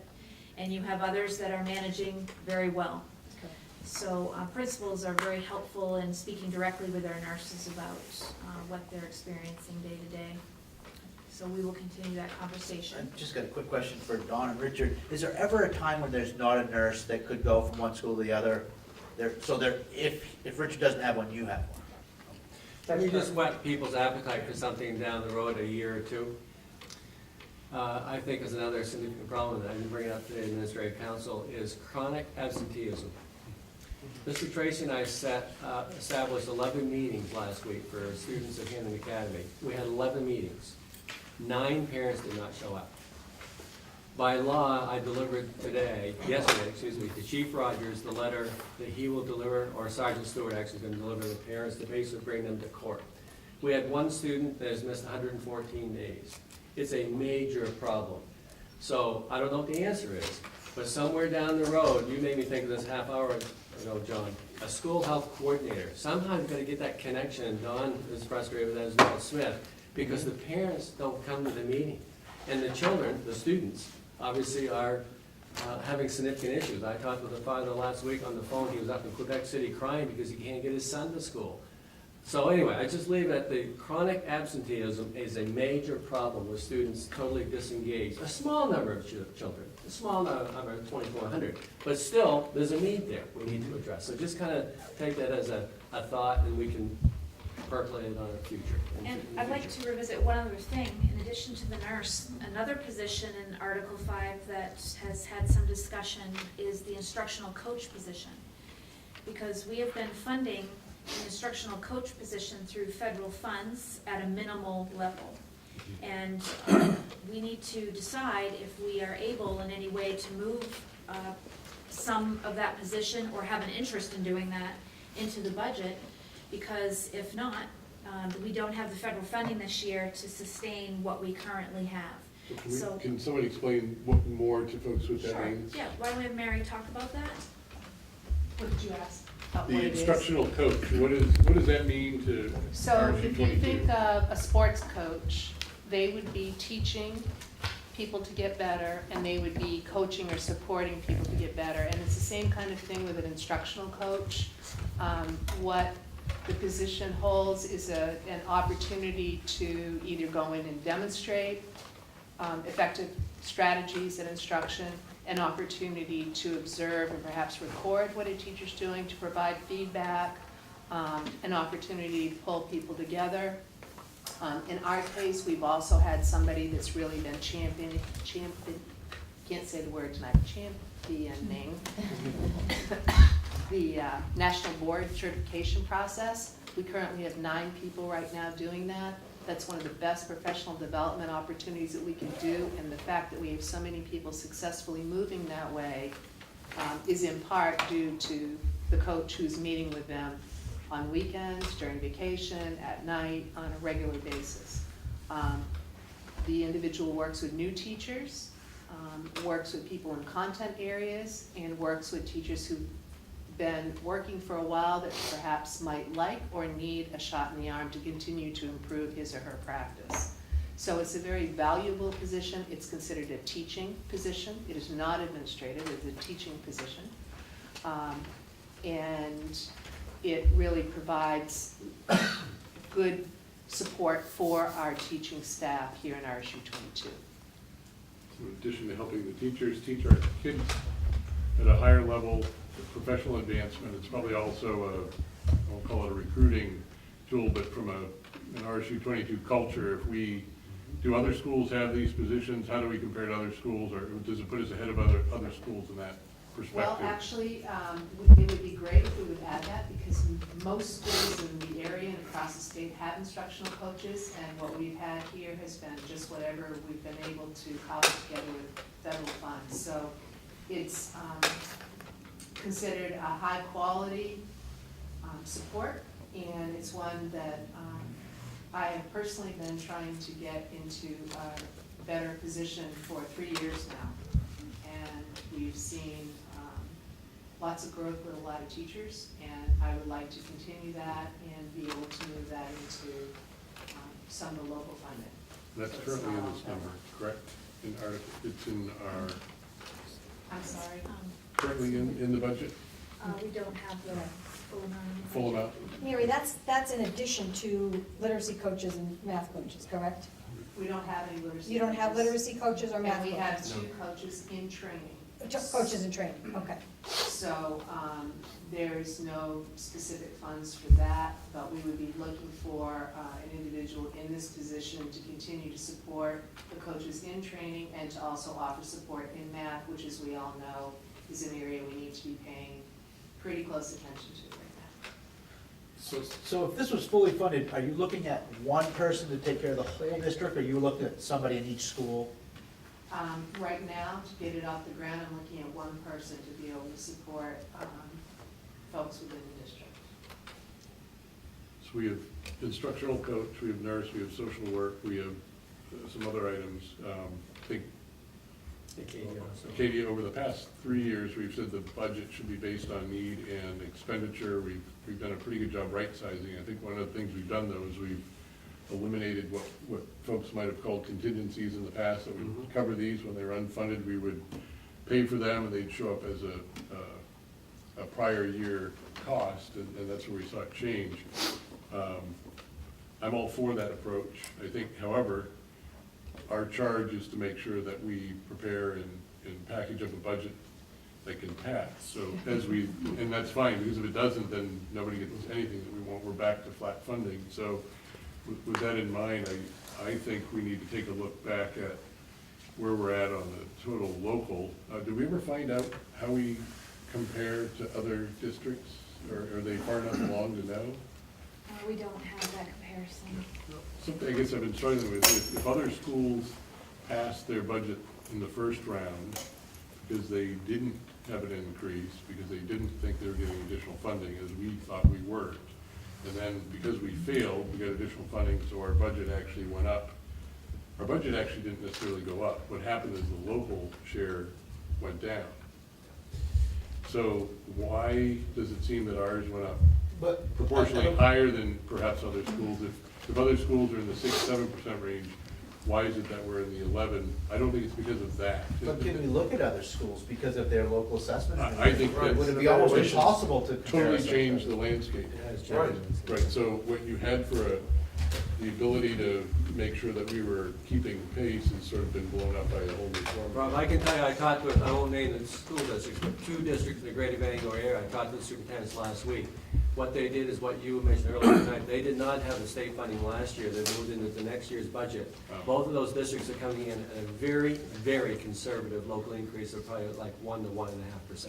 So they're spending last year's additional money Correct. this year. That's See, correct. And we spent our. We spent it to get the budget last year. approved, that's right.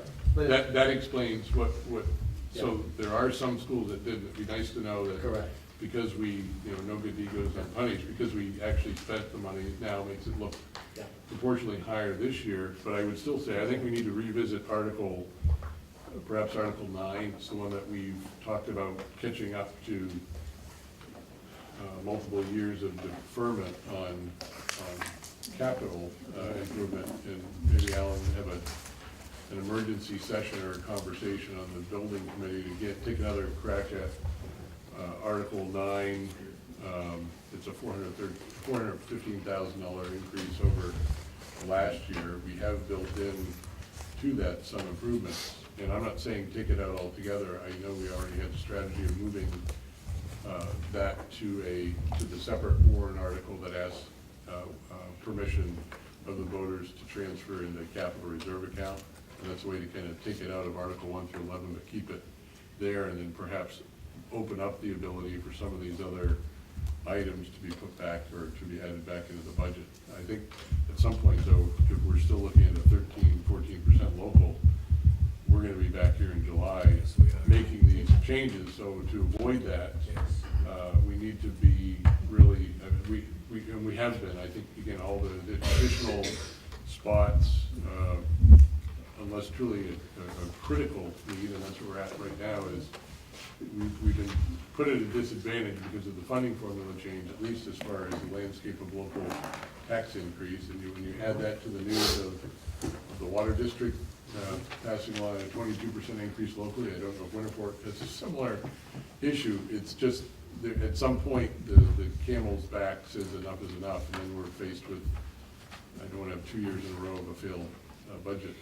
But I would hope that we can bring back a real dollar amount to be talking about in relation to what 11% is. Get away from percentages, right, because. Yes.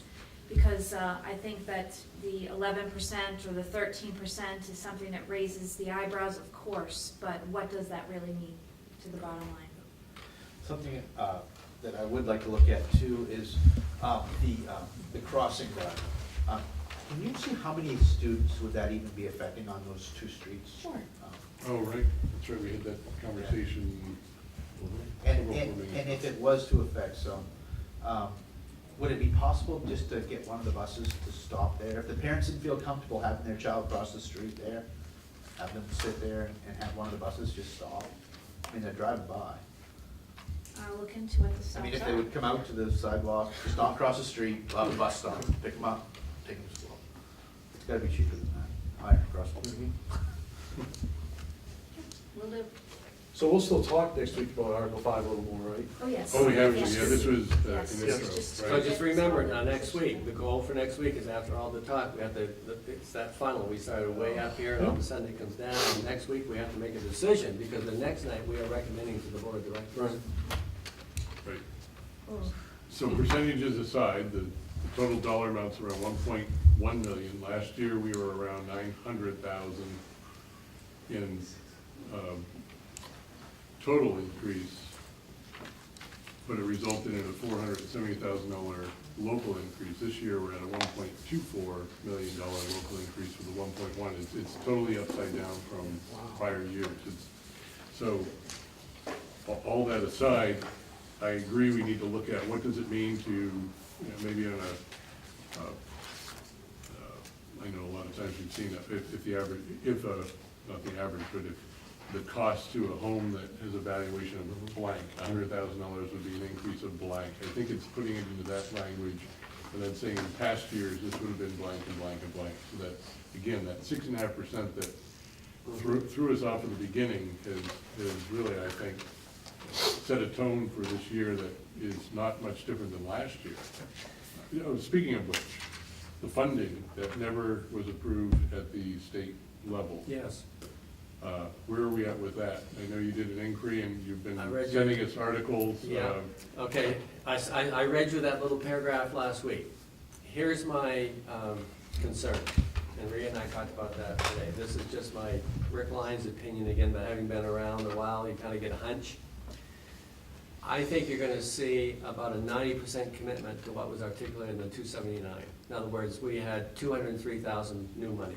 Don't be surprised they don't send us 203, they might send us 175. And by doing that statewide, they then give themselves a little bit of cushion in case the legislature makes some decisions in the final days that they don't envision right now. So I think you're gonna see a curtailment before the real curtailment, if that makes sense to you. Don't be surprised that it happens. That's just the way I think about with an element of cynicism, but I've seen it happen before. So that's all I know right now, Rob. So, but unlike past years, which advised all school districts that if the budget hadn't, if the 270, actually last year, the 279 hadn't been issued, right, we were stuck with the previous year's budget. That Correct. is not the case. This year, we've been advised to proceed ahead with budget, Yes. setting that there's been enough public testimony, Right. and we can make a change from last year. That's right. Even though they may not cover it. That's right. So We'll it's a go, different- that's correct. It's We'll- like the opposite That's right. problem. We'll go with the last year. 203,415, but the first check in the mail may be a tad under that, and then they'll catch up in the second monthly check for us. That's what I envision. I could be totally wrong. So one thought then, you know, in hedging, Article 9 facilities is probably the only one that if distinct named projects could be identified as part of that warrant article, that money could be set aside from unallocated fund balance, or it wouldn't have to be actually added to Article 9 in the warrant articles, could lower that number, help us address some of these other needs, and still be addressed if or when we got to it. I mean, it doesn't say that we have to hit it at that time frame, but at least it's set aside specific for that amount. That's correct. And it's not a buffer, but we certainly don't have any contingency left, so. In the spirit of complete transparency, one that I have not talked at great length with Regan and Trish, we're sitting right now at fortunately, a designated fund balance of 440. Of paying down by 440. Yeah, so the question becomes, Can we do more? exactly, do we want to increase the designated fund balance? I think we had that up at 540 one point in time. So there's another moving part, excuse me, that we need to contemplate over the next week to bring this budget together. And next week should give us a little better position of where we are for next year's fund balance. True? Or Yes. as good as you could get? Yes. Will 440 put us within our limit of the 3%, not to Well, we carry don't- over? We don't know yet? It wouldn't, we'd still have 153,000, I believe, we need to utilize. But remember, we're gonna be making transfers not only to Capital. our budget, we're gonna make one to capital most likely, and to the field reserve fund. And I wouldn't So- worry about the 3%, because We'll remember, you more can spend than- that down over 3 years. So we have 5 minutes. Can we recap the capital item, because that's one that's becoming a pretty hot topic right now. If we had 150 last year, that was set aside for specific projects, was it 150? Was that the number? Yep. So, And we talked about moving 200 already onto that number from the original target for Article 9, so now we're at 350. And if we're talking about moving another 2, we're at 550. I think there's a point where that isn't going to pass local, even though we heard strongly from folks that they wished we had set money aside for ball field maintenance all those years, but at some point, when they see that actual number in front of them, it's gonna be a number, and then we have nothing. So I think that, again, it's that issue of, we've moved it out of Article 1 to 11, protect the operational budget, but capital is something that we've been deferring now for years, which is why I have 1.8 million of incompleted projects, at least identified, and the cost of those keeps going up. If we do nothing, it goes up exponentially. So the weight just costs more and more and more. So, And we're getting to the point where if we do reduce Article 9 considerably, we will have to fund projects next year out of capital reserve. So we won't be sitting on a savings of 354 any longer. We will be expending money to actually complete the projects. Can't do that, because then we wouldn't have that in capital. that's right. So, Well, if we make another dedication capital reserve, we'd be expending that, so we would be able to reserve and that's some. Yeah, the 3%'s a good problem to worry about. When you have too much, where do you move it? So are you thinking that we would have the local, the unallocated fund transfer might, well, no, it's either here or capital, and we've already, That's right. I think we put more in capital than we think, so we should actually We can bring a have report that next discussion time. at the next yes, meeting about that. Because we can't think of adding any of these new things unless we can figure out where we can bring something down. I mean, you just can't do that. Yeah. You just I can't. mean, the I mean, third- and I- yeah. That's right. You know, Have exchange. Yeah, right, or you've got to lower something else, you know, people aren't gonna, So we'll have sort of an impact on a per 100,000 valuation basis discussion. We'll have capital, we'll have Article 5, and then we'll have sort of a recap of, actually, a lot of these have stopped moving around, so they're sort of just a restate in preparing for the board. That's a lot to do between now and next Tuesday.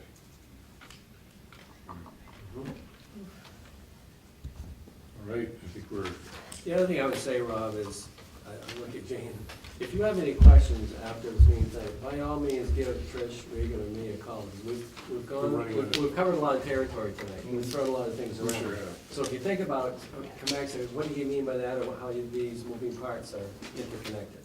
So just give us a call. That goes for anybody in the audience as well. Yes. If we have your question before next Tuesday, we can answer it, and not, we don't have time to go past. At the next meeting, we have to pull the budget together. That's right. We have a motion to adjourn. Jake has a question. Oh, question, Jake. I'll just say that I brought this up earlier in the spring. If these meetings had started earlier in the winter, spring, we would be right to the last minute on some of these questions. That's what I'm advocating for in the future. In the end, Jake, we're gonna get down to next week and we're still not gonna know what to cut. We could talk about this for 3 years. All right, do we have a motion to adjourn? so move. All right. All right.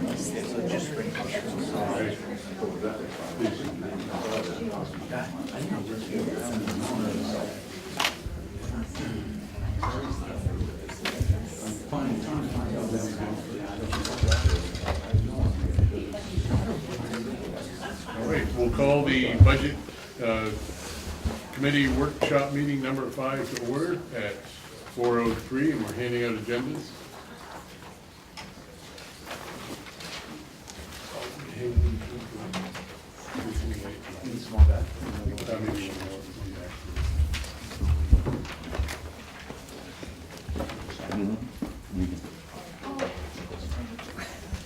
She's on the side, she's gonna fall apart. Yep. Thank you. You can share. Okay. No, I don't need it, it's right there.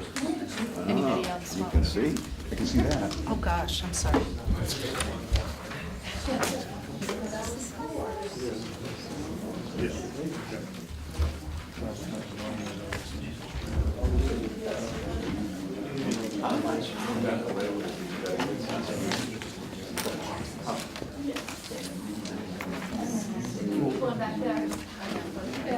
Here you go.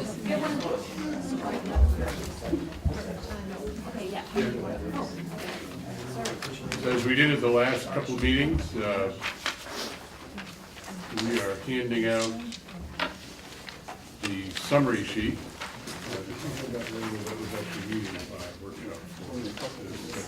Well, I changed that today because I thought we were. So we're good. Again, thank you to the budget committee members, board members present, staff, and public in front of and behind us. So we're a pretty good group here tonight. We'll wait till the summary sheets are handed out.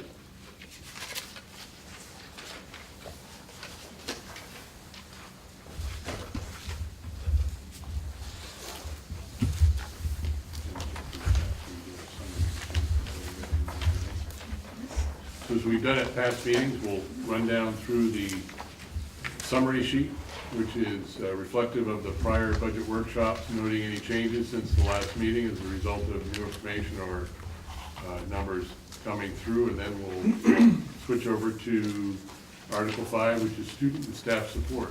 So Megan? Okay, so for each of the articles that you see listed, because we are at the point where we're at final recommendation time, we've gone through each article with a fine-tooth comb, either regarding the changes that had been recommended coming out of each workshop, or to make sure that we have all staff included to the degree that they will be needing compensation next year or benefit specifics. So in Article 1, we had no significant changes. We did have a couple of positions where we had to make sure that the compensation amount was on the right step for the following year.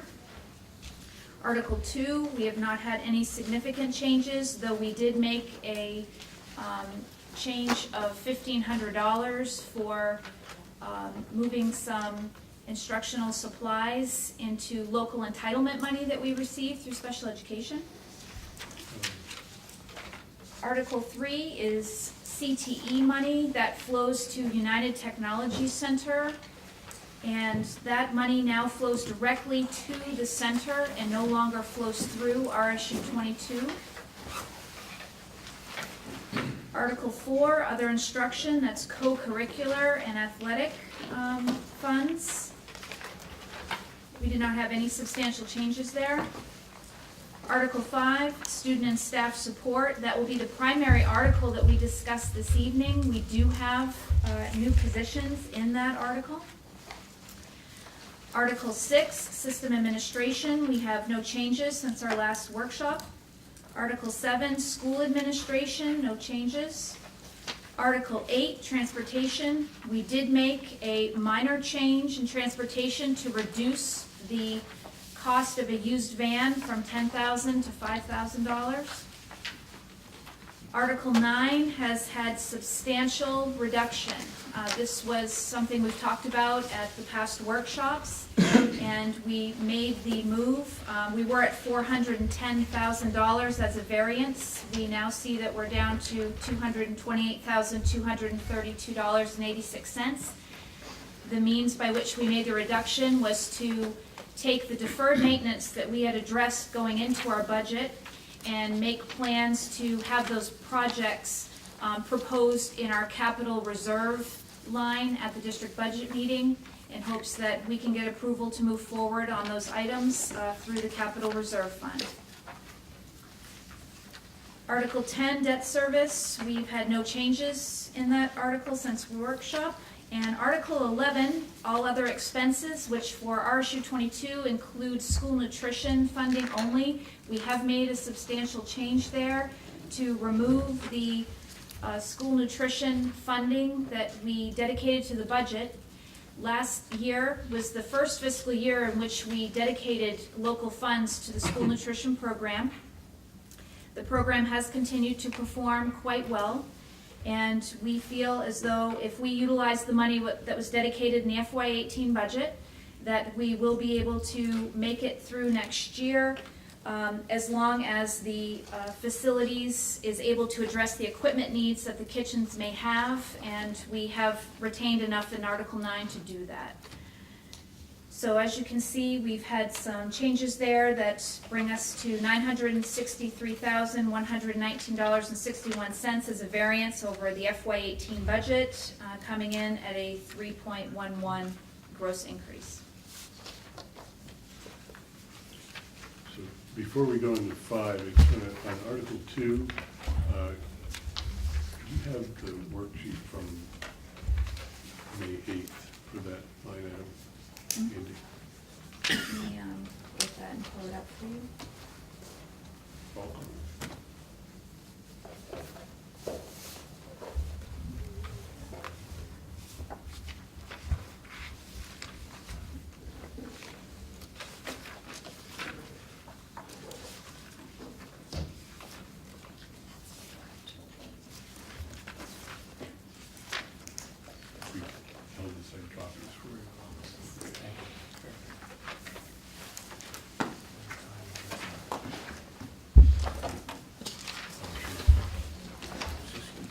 I'd like to take this time, Rob has asked me to pull up some documentation from our prior meeting.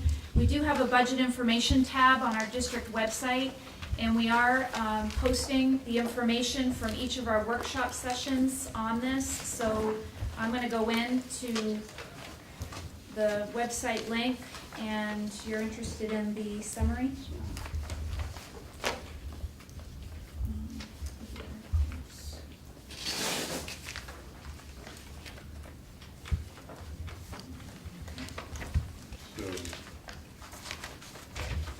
two. We're about 110. We'll go through the change on that. So we'll We're speaking about Article 2, and Rob would like to have the detail of the change on Article 2 from last workshop, so we'll get that and talk about that. Just let me have Trish okay. pull that up for us. And then on Article 11, the reserve, the funds, explain how that carried over from last year, and we're good for this year. Would you like me to go over that? Just to maybe Okay. enlighten folks on why that was set up the way it was, and how the funds were sufficient to cover this year. Okay. So, Article 11, which is the school nutrition article, labeled all other expenses. Last year, the reason that we dedicated money in the budget is we had a change in directorship, and with that change, we did feel that we need to bring in some money towards salary and benefits, because the prior person in the position didn't have the same package that was necessary for someone moving forward. We also recognized that there were certain places and times in our school nutrition service that we needed to have additional staffing, or there were substitute needs, so we needed to have some overlap. So the $33,000 was brought into the budget to address those needs. And coming out of this year, we have had a strong performance and strong participation in the school lunch program, which of course is what generates the proceeds. So we are feeling as though utilizing certainly this $33,000 from FY18, rolling into the end of the year this year, she will be able to come out and manage without it next year. No supplement. Yes. Must be the walking tacos. Must be. Yeah. Fish tacos.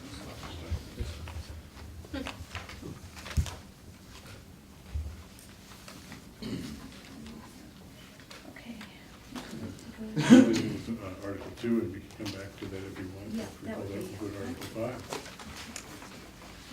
And Michael, this, yeah.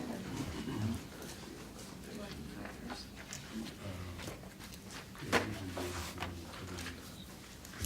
Okay, Article 5 is the article where we have student and staff support included in the budget. And in Article 5, we have a number of different personnel positions. We have guidance, nursing, librarian, we have curriculum support, technology support, wellness. And what we'd like to do today is go back to Article 5, because when we were workshopping it last time, we recognized that there were some aspects that needed to be included in this article if we were to meet some of the interests of our administrative team, our constituents, and certainly the board. So 3 positions are newly placed in Article 5. And I'd like to share what those are. We have a .2 nurse at a cost of $10,138.95. We have a contracted social worker contract through Acadia that would serve the elementary levels and middle school levels in Winterport for $25,000. And we have .5 instructional coach who would serve teachers throughout the district at $40,537.83.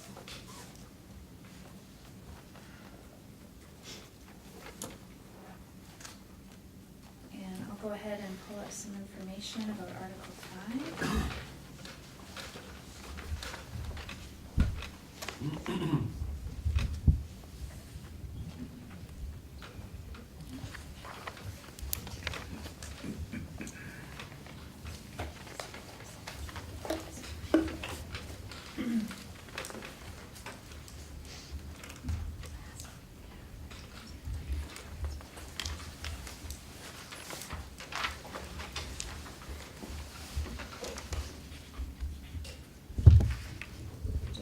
Discussion on these positions.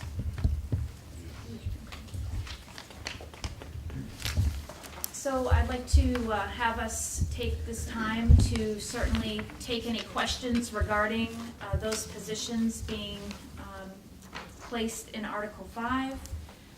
Any advocacy points that are an interest to be made, or any perspectives that need to be shared at this time. Yes. Just a question, and some of my questions come from half listening, so that's on me. You mentioned a new position in Article 5 that I think you described as a coach, Yes. but it sounded like an educational coach. Yes, it is. Could you talk about that a little bit more, especially in light of existing administration and supervision? Sure.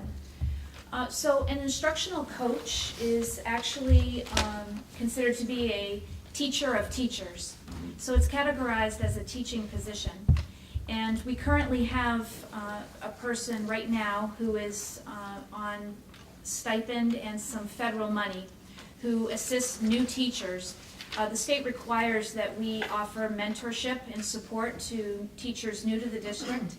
And we do this through the coaching model and the mentor model. So the coach will go to the classroom of the teacher, will work with the teacher to give observations and then give feedback, and we'll also do some demonstration lessons so that the teacher can watch and really lead the teacher through some reflective practice so that we're retaining folks in their first few years. We know that's the likely time when people may choose to depart the profession. Also, the person that we have right now in the position has had a connection with National Board Certification for teachers.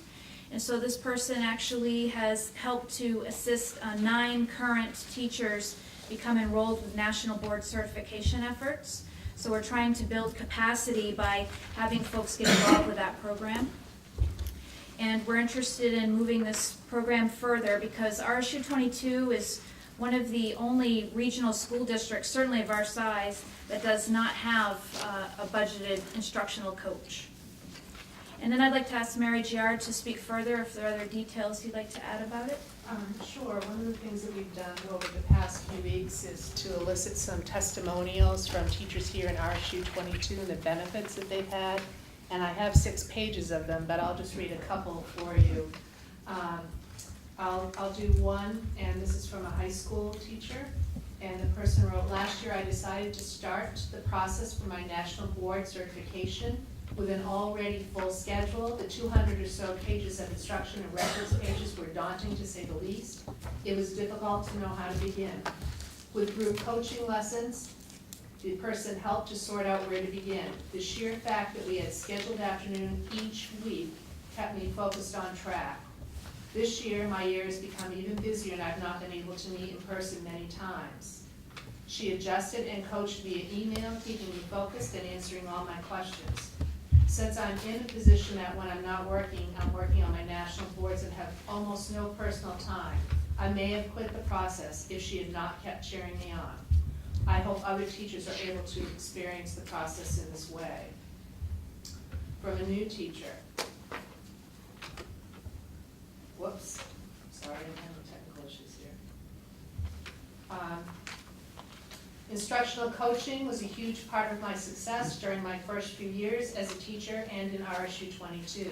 The collaborative approach and feedback allowed me to step outside of my comfort zone with new curriculum and experiences as a new teacher. I have been able to pass on great learning experiences to my students because of this.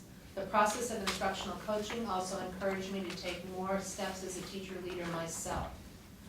Within my first 4 years of teaching, I presented at a statewide conference and have taken on mentorship roles in my school because of the experiences I've had with the instructional coach. I have many more, but those are just a couple of examples. If you'd like more, I'm happy to share them. Thank you. You're welcome. On the teacher of teachers, is there a qualification or certification for this person? It's a teaching position. You do have to be certified as a teacher, and there is not a state certification for an instructional coach, although there are standards that districts typically follow to select who would be an instructional coach. So oftentimes they have either curriculum expertise so that they can go in and advise the teaching, or they have something like a national board certification themselves, certifying that they are an expert teacher.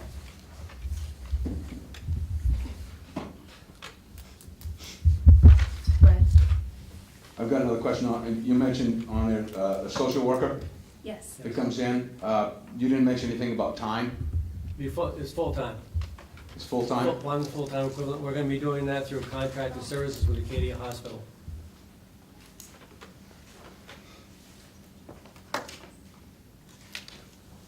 Which I might add for the benefit of the budget committee members. I think just to take you back at the last meeting, I was advocating the support of .4 at about 25,000. With Acadia for full-time, through their ability to draw down revenue to support that position, the total costs, Regan mentioned 25, we're gonna have 5 from Title IV, so about $32,000 for a full-time position. That's because Acadia can draw down main care.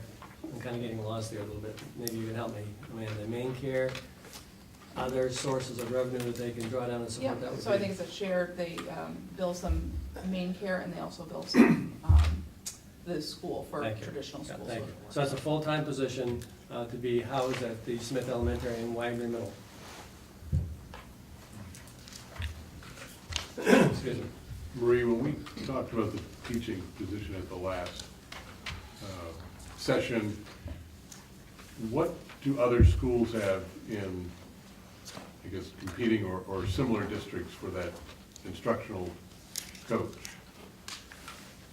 Are we ahead of the curve with this position? Are we? We are behind the curve. We're behind the curve. We are, and many schools have had literacy coaches, and many more are starting to have math coaches. Literacy coaches have been around probably 10, 15 years now. We don't have one of those. And we have had 2 people trained, and we also have a field coach trainer for math coaching, but we don't currently employ anyone as a math instructional coach. So it would start to build us where we should be compared to the rest of the state. Eric, so this halftime person, how many people would they potentially be able to help? Or Well, in some instances, the person would be able to work with a group, so one person who spoke here said that there could be, so one opportunity is to coach via email or phone or in that manner. Small groups are often working with, individual, one-to-one. We had about 25 new teachers this year, so that person worked with them. So it has the potential to meet the needs of quite a few teachers. so would it be safe to say that every teacher would have access to them if they needed it? I don't know if we can guarantee in a half-time position that 200 and something teachers can have access, but we would do the very best that we can. Right.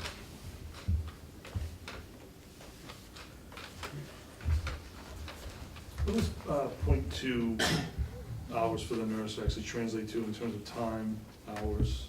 .2 FTE. For 1 day, so basically. Gives you 1 day? Basically, yes. .2 is 1 day, .4 is 2 days, .6, 3 days, yeah. Did we say, agree with that nurse? Kind of working? Did we say that already? I think we haven't identified where the nurse will be. I will say the advocacy that I've certainly heard is for Reedsbrook to receive significant attention. And we do have representatives from nursing here, so would you like to speak to that? Yes, we had asked actually for the nurse who is currently 2.75 days to be increased to full-time at Reedsbrook because of the very high acuity rate at that school and the lack of ability of other nurses because of the acuity rates at their schools to cover Reedsbrook. So we had actually advocated for it to be increased to full-time. We're definitely pleased that .2 has been put back in.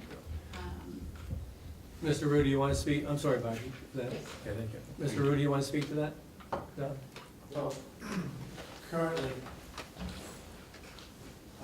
Reedsbrook does have part-time nursing. We also have, as I mentioned at the last time, privatized nurses, which are students that have main care and they're being paid for by their insurance company, but it's a 1-to-1 ratio, which means if something was to happen to a particular student, they can only help out their child that they're assigned to. They're not assigned to the particular school.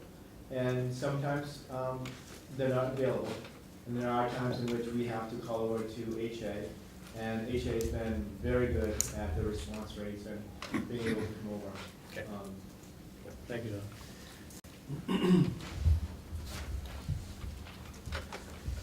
We talked about the variance.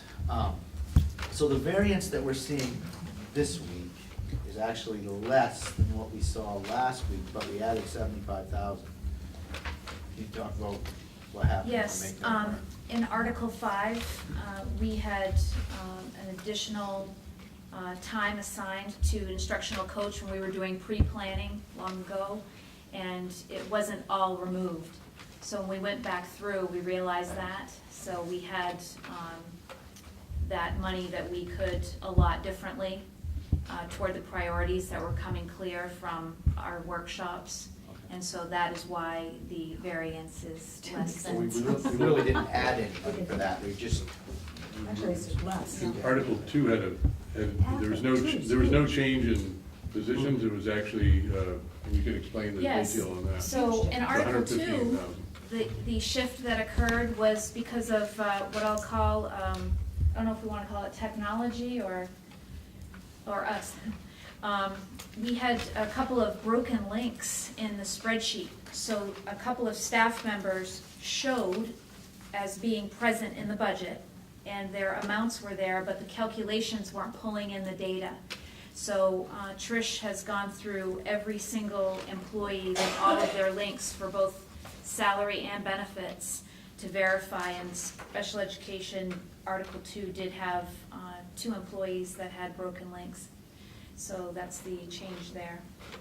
But it wasn't adding anyone new, it was just correcting that. It's a big difference. So the other thing, I mean, it appears that we've gone from, and I kept the April 3rd draft, or when we were looking at the beginning, we were upwards of about a 4% or 3.9% change, and that appears to have come down to about a 3% change overall.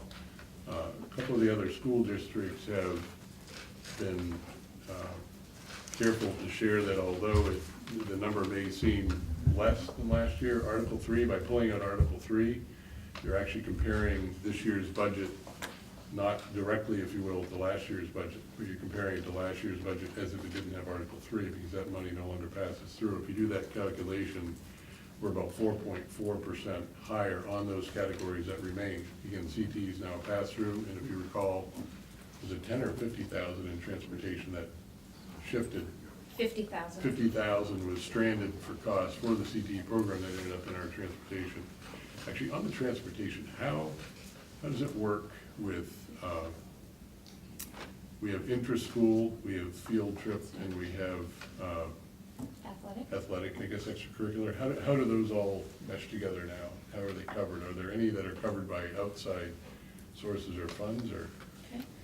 So this year, for the first time in many, many years, we have put some minimal funding in for field trips. It's not meant at all to cover all field trips. It's just meant as a way for field trips to get off the ground. And so that is a place where we have some funding coming. We also have athletic funding that is funded through a line item, and athletic transportation is part of our SEER bus contract, but we assign a portion of that to the co-curricular article, Article 4. And then we have the full transportation contract to get the students to and from school, and that is in your transportation, Article 8. We can segue for the revenue, the total summary sheet. Okay.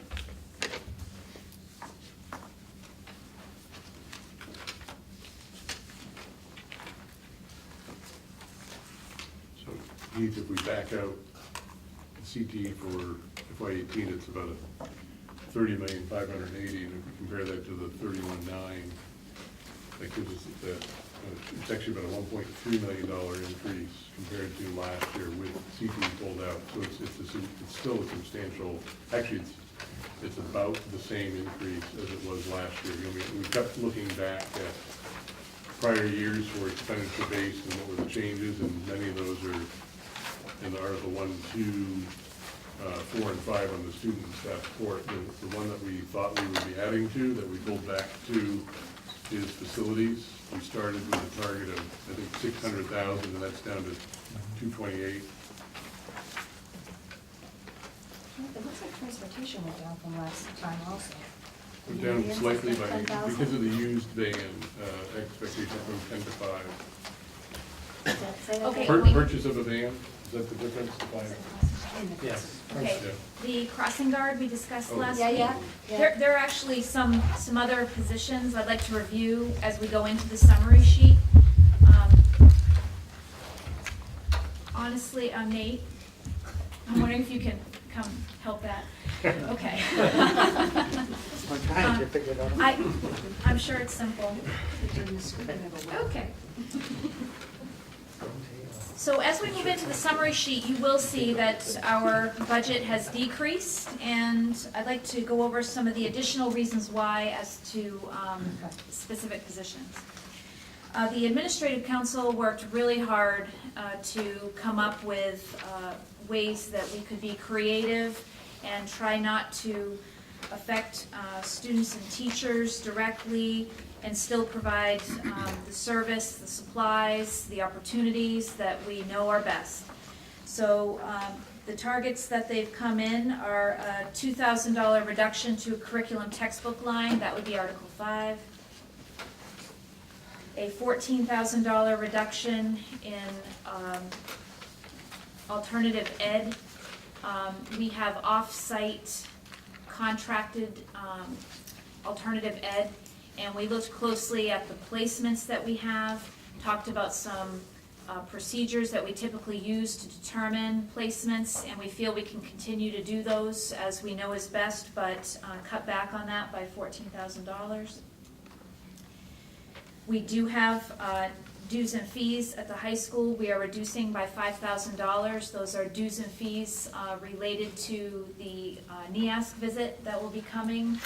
They have streamlined the NEASC process, and we feel confident that because of their efforts to do that, it will save us in the end as well. What is that come out of for you? That's dues and fees. Which article? Article 1. HA. So that's when I kept that one down. We also looked, you all know that you receive the Link 22 editions every quarter, and we have had a wonderful offer from members of the administrative team to consider how we can do at least 2 of those editions in-house and see if those editions pilot well for us, and if the distribution works, then we could consider doing that for our entire Link 22. So we're going to have a substantial savings from contracted services from that, and that is Article 1 as well? Yes. Okay. And let me see, what else we have here? And we had a reduction in costs for officials at Wagner Middle School and Reedsbrook Middle School to the tune of about $3,000, and that is in Article 4.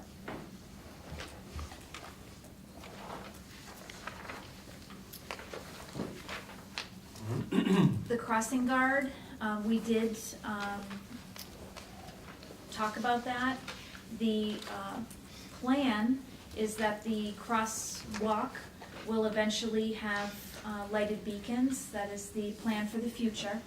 And recognizing right now that we do have a public safety officer on site, both in the morning and after school, it feels as though things are being supervised and we haven't had any issues.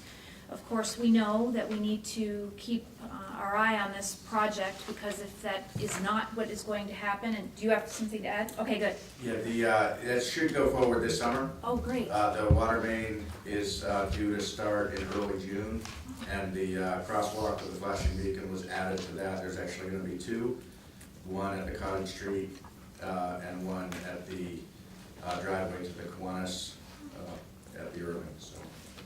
That should There be we have it. complete, by the end of June. Well, thank you, because that was a savings of $3,850. Great. And then you also mentioned on the purchase of vehicle was a change as well. On that. Yes, in transportation, we reduced the cost of a used van to $5,000. And we have identified a quality used van.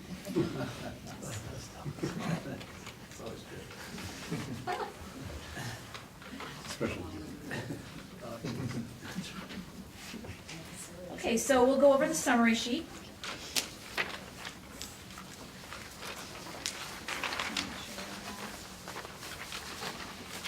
And rotated summary sheet. Oh, thank you, Nate. So as you can see, we are at a 3.11 gross budget, and as you look through. I'm going to scroll to the top. Sure. There Here we we go. go. I don't know if you want to point the camera at the screen, or can we go full size on that screen, or will that make it Sure. rotate out again? No, I think we can do that. That way we'll have that as the record. There you go. Are you able to pick that up on the camera? Yeah, That'd yeah, be great. of course. Wonderful. Right, well. I know. Right, it's better than just pointing and showing. Right, Right. right. Right. Kind of a work in progress.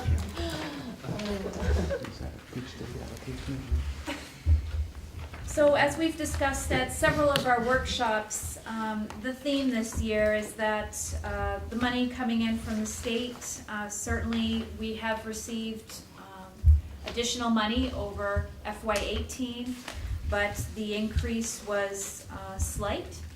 And we did end up picking up an additional $72,000 in change because we became part of a regionalization effort that was recently approved, and so we're very pleased about that. We are facing a decrease in state agency client funding, and so we also have decreases in one-time revenues that we received in the FY18 year that will no longer be coming to us. And you'll see those represented there in our revenue stream detail. We did make an adjustment on tuition in the revenue. We have verification that we're up to 34 students who have accepted being tuitioned to HA next year.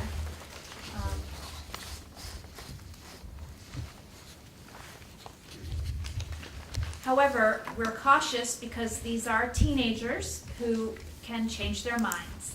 And so we have decided to follow along with the lines of last year and make the same revenue projection as we have for this year. And of course, if we have additional tuition students that come along and certainly are ready to attend HA, we'll be looking to the future to make sure our history informs what we choose to do in following years. And reading for the benefit of the audience, a tuition student at Hampden Academy is $9,108, $9,100 approximately. And that's adjusted, excuse me, by the Department of Education every November. How many tuition students do we have this year? Mr. Tracy, how many tuition students do we have this year? I think we're at 32 or 34 across all 4 grades. Yeah. And we're looking at a group coming in of 8 that have accepted at this point, and then we have another, I think, there's decided yet, and that's kind of the game that we play. We give them a date we'd like to have, but, you know, it is, they decide as they go. And how many seniors are we losing? Just in tuition students? Yeah. I couldn't tell you right off the top of my head.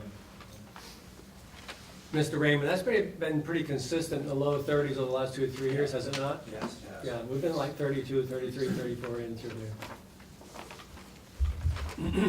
Question on that? If I'm following the math, why wouldn't your total be more like 330,000? Because you don't know if they're gonna be guarantees, Dennis. In other words, we could have 33 sign up, but how many actually show up could be 26, 27. So we'd rather be very conservative on the revenue flow for that than. I understand, so if it was 26 or 7, that would be 260,000, not 440. It's I'm missing 9,100, something not somewhere. 10,000. Pardon me? It's 9,100 per student, not 10,000. I understand that. Okay, so 26 isn't 26,000. We have a line item of 285,000, Dennis, for this item, and we're carrying the same number as last year. The 440. Oh, I'm sorry, Is that I was what you looking meant, at the Dennis? wrong The line. 446 is the Yeah, okay. aggregate of the whole sheet, Yeah. the majority of which is the tuition line item. And then below that, we have the transfer from unallocated fund balance, and that number has remained the same on our target since, I believe, meeting 2 at 440,000. Yes, it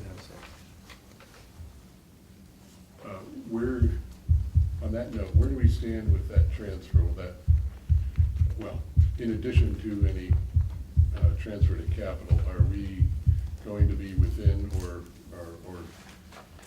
not more than the 3% held over for Yes. the unallocated fund balance?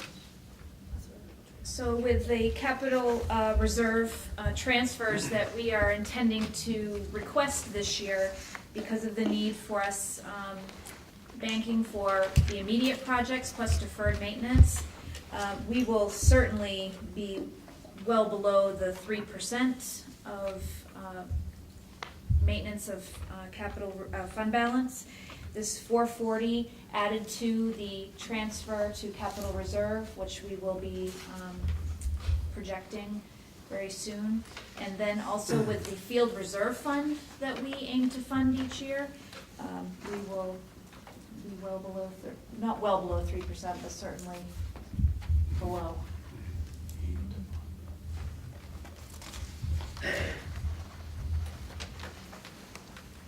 So what was the, I'm sorry, did you just say 440 in addition to this 440 for capital? Is that what you said? It will probably be in the ballpark of 275,000 for capital reserve. Okay, thank you. And I think we've put 150 in prior years? Yes. So that's an increase to reflect, or if you recall, we pulled some monies out of Article 9, choosing, and there are definitely clear defined projects that would accompany the language for that transfer, which we are required to put. I think last year we had roofing and some other things that are still underway. So the thought was not to permanently increase the budget line item in Article 9, but to identify that deferred maintenance list as a capital transfer for specific projects and work those down. And Alan, you and Regan had a chance to talk about those, and do we feel comfortable that the $228,000 increase, which there with a $1.8 million deferred capital line item, that would take us out? They'll take care of what has to be done, the safety, security, and other, okay.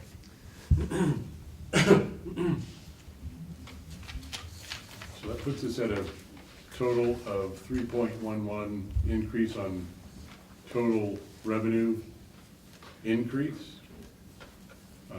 Again, based on the CTE pass-through, if you compare that to last year without the CTE, that would be approximately a 4.4, which is slightly more than last year's. I believe it was 3.96, is the number we had going into it. The difference really, though, is in the local assessment and the local share. The property valuation increase combined with the state mill rate increase has caused our local share to be at 9.83 on the current worksheet. And I think there's a second sheet that Rob, should. if I could before, I'd like to, for the benefit of the audience, I want to try to make a very key point in the local allocation. If you look at the local allocation, 5 lines up from the bottom, this year we had 8,534,000. Next year, that local allocation that has been prescribed by the state school funding formula drives it up to 9,166,000. And to say it very bluntly, that $632,000 local increase has now been mandated by the state. So in other words, in order to receive the 9,166,972, we have to raise that to get the 18,923,000 at the very top of the page. That's what's called the school funding formula, the foundation allocation, where the state dictates that local increase. So out of the gate, we had approximately 6% local increase that was prescribed by the funding formula, basically with the ebbs and flows within the composition of the formula. So when you're looking at a 9.83 local increase, approximately 6% of that is described in the formula, if that's making sense. That's a very, very key component that's been unlike the last 25 years from my perspective. Thank you, Rob.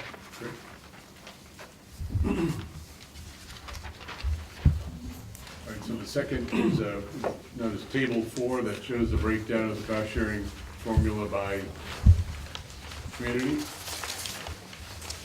It's also a function of the population, student population or enrollment.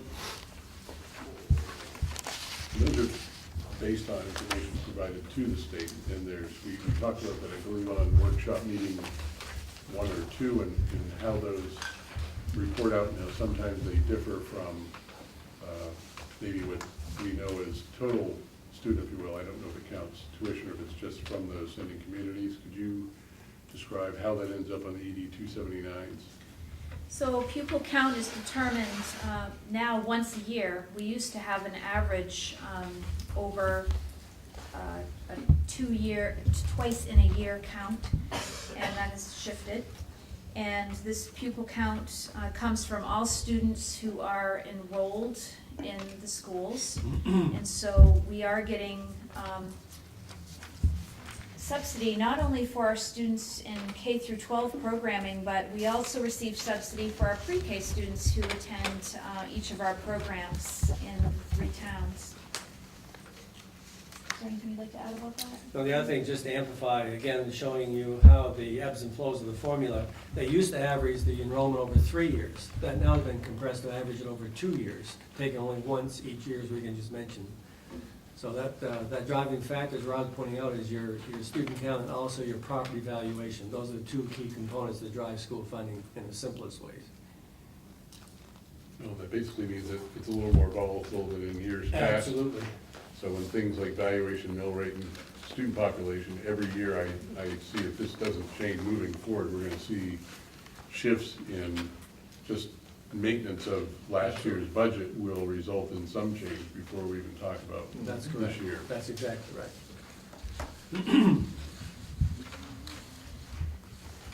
Anybody have any comments or questions on the breakdown of the cost comparison from FY 19 this year to last year?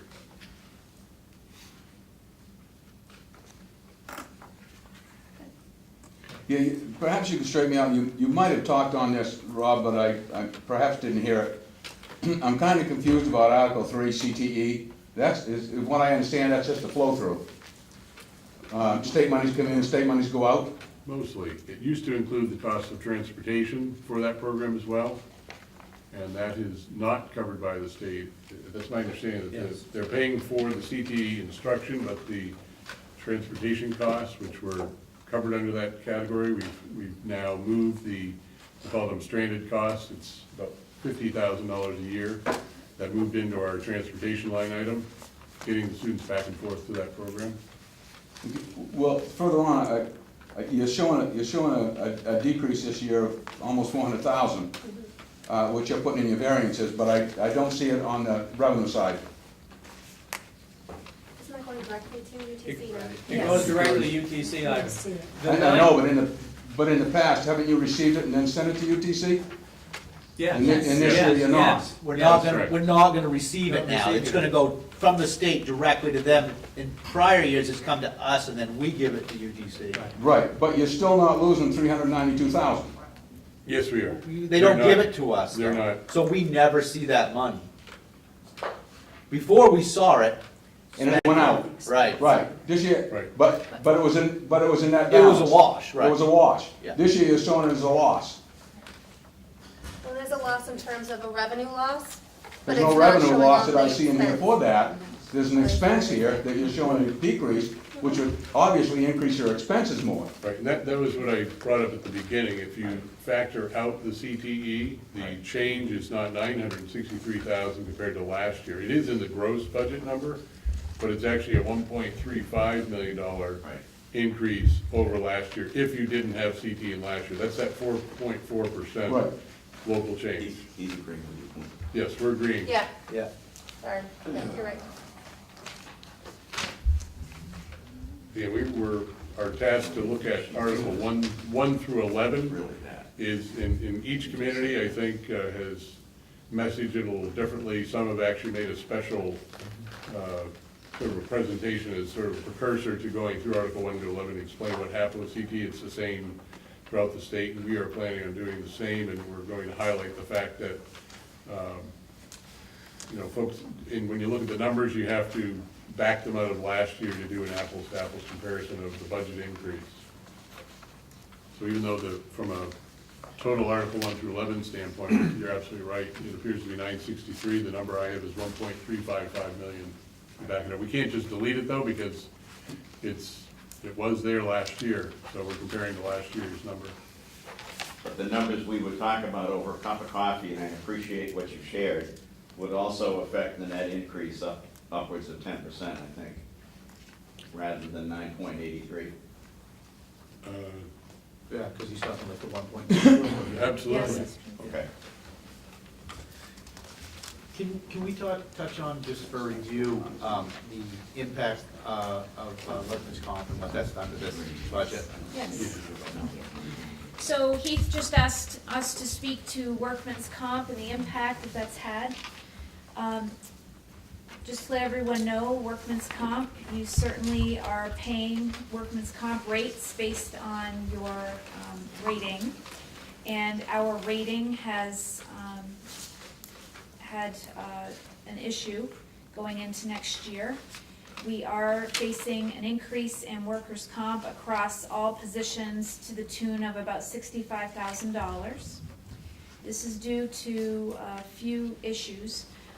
We did have a situation where an employee had a substantial accident, and it resulted in there being a real need for that employee to have considerable medical care, certainly time off.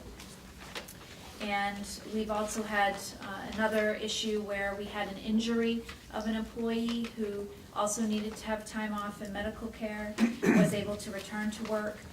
And then we've had some issues with slips, trips, and falls that we have been working steadily on to implement not only some training where necessary, but also practices that make sure that those things are mitigated. And Brittany Lehman, who's our wellness director, has assisted greatly in that, along with our maintenance director, David Greenier. So we are looking next year at facing a rating where we had workman's comp costs double per employee, basically. And that $65,000 has been distributed throughout Articles 1 through 5, 6, and 7 as needed. For the benefit of the audience, on the other end of the continuum, we do have positive news. And our rate increase for health insurance this year was 0. So that's very good news. I think last year, if my memory serves me correctly, it was 5.5, I think, but don't quote me on that. So 0 is excellent news with respect to the health insurance premiums. In other words, at the CT, if you look at the state allocation, 203 is the increase, but the local one is 600, there's roughly 400,000.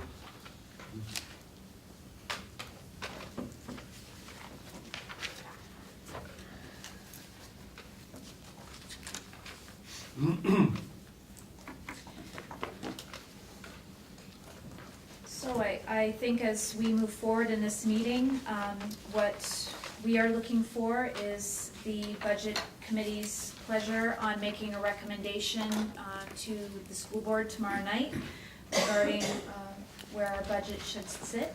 And if you have questions about what we've proposed thus far, let's discuss those.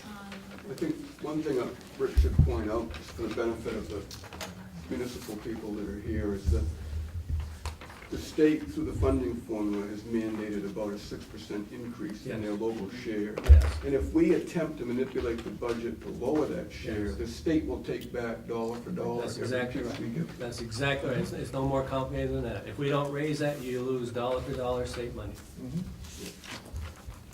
That's why I tried to point out earlier, that's a significant moving part this year in that budget that's very unprecedented. And then another point that I just want to point out is that, you know, we're at, what are we at? 9.83. 9.83. I mean, we were at 14, and I think it was a lot higher before we got it down to 14 at the admin council level. So we've been working at this for quite a while, and we have worked, so best we Well, can do. I want to play off that point.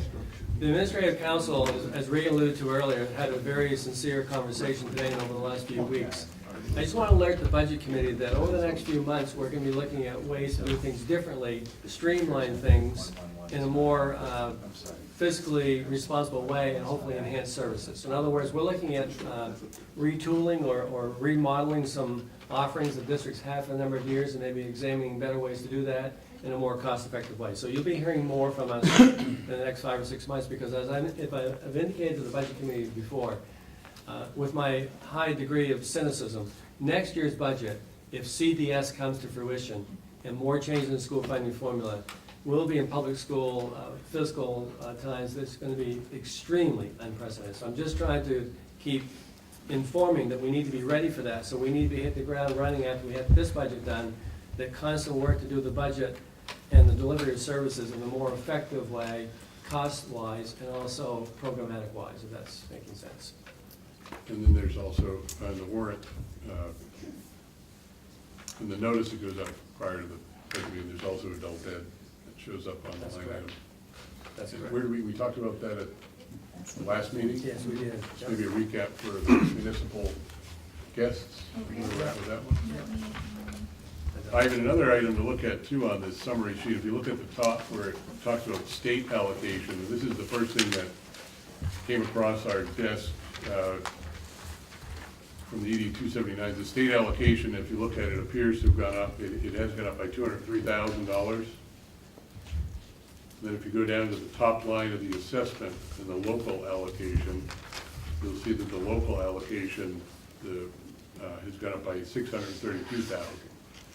So there's a $400,000 roughly shift in what at first appeared to be an increase is really a shift onto the local. And that's really, I think, been the biggest change, is that when we ran last year's budget without any change on the new funding formula, we saw about a 6.4% increase to local share without doing anything.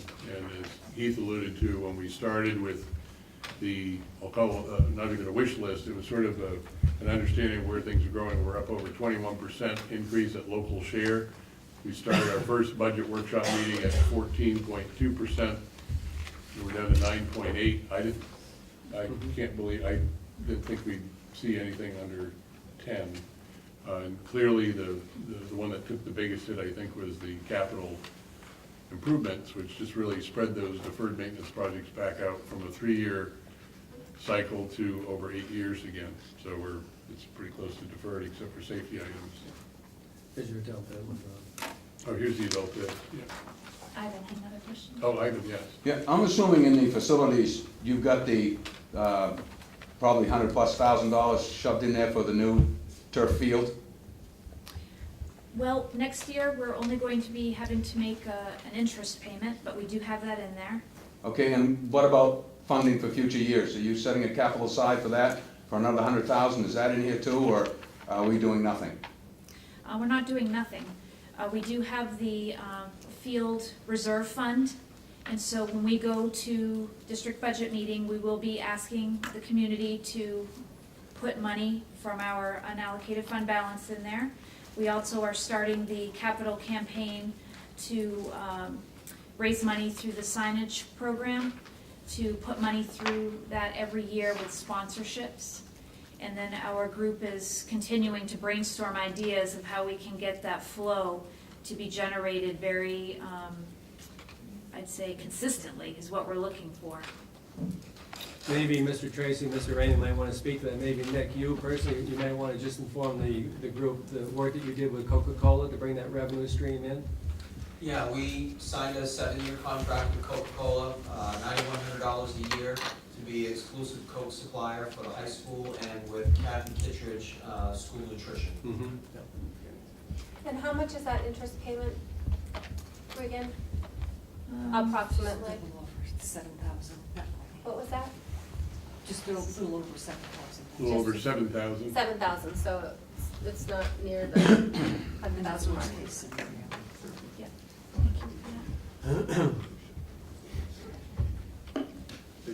So although it's not part of Article 1 through 11, it will be part of the public referendum process. We're currently, we talked about a range of anywhere from 150 to 400,000 for transfer to capital reserve, where the placeholder we have right now is 275.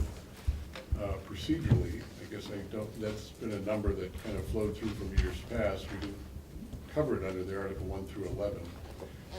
How will we refine that between now and the published date? Actually, do you have the calendar here? When do we have to publicize link? May 25, so we basically, before May 25th, well, before, that's when it's received, so before it's published. So we have how many days to finalize the capital reserve?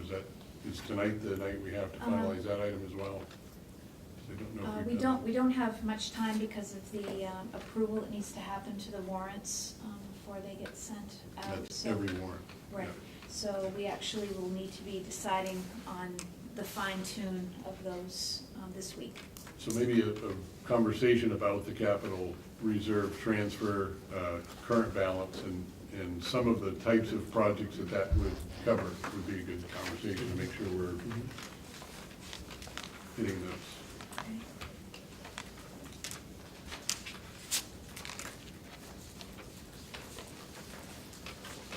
And for tomorrow's meeting, we also will have sort of a rollout of what would be the public presentation, if you will. That goes through the summary of the enrollment, some of the other changes, as they're updated, sort of the background information. I know in years past, we've rolled that at the beginning of budget, and that was sort of 80% of what we talked about at first, and then 15% was the numbers. This year, we chose to break it into separate workshops, go through each warrant article, and sort of report back in the form of that PowerPoint, if you will, so that's in progress. We don't have a draft tonight, but most of the numbers actually have been shared. It's really a compilation of the prior budget workshops as a way to present to the full board, although I think most of the full board has attended one or more of the meetings, so it's mainly to make sure that we're in agreement on how that will be rolled out at the June 4th public information session. Do you want this now? Yes. Adult ed or projects? Projects, I'm sorry. Okay, so I'm going to give examples of projects that we would be listing on the capital reserve article. We have Smith School entrance that needs to be ADA compliant, and we'll be putting that project forth at $25,000. We have flooring replacements that are necessary at Smith School, Wagner, and Reedsbrook Middle School at $46,913. We have a Wagner roof extension maintenance project. We're hopeful that we can get another year or two out of the roof by doing this at $15,000.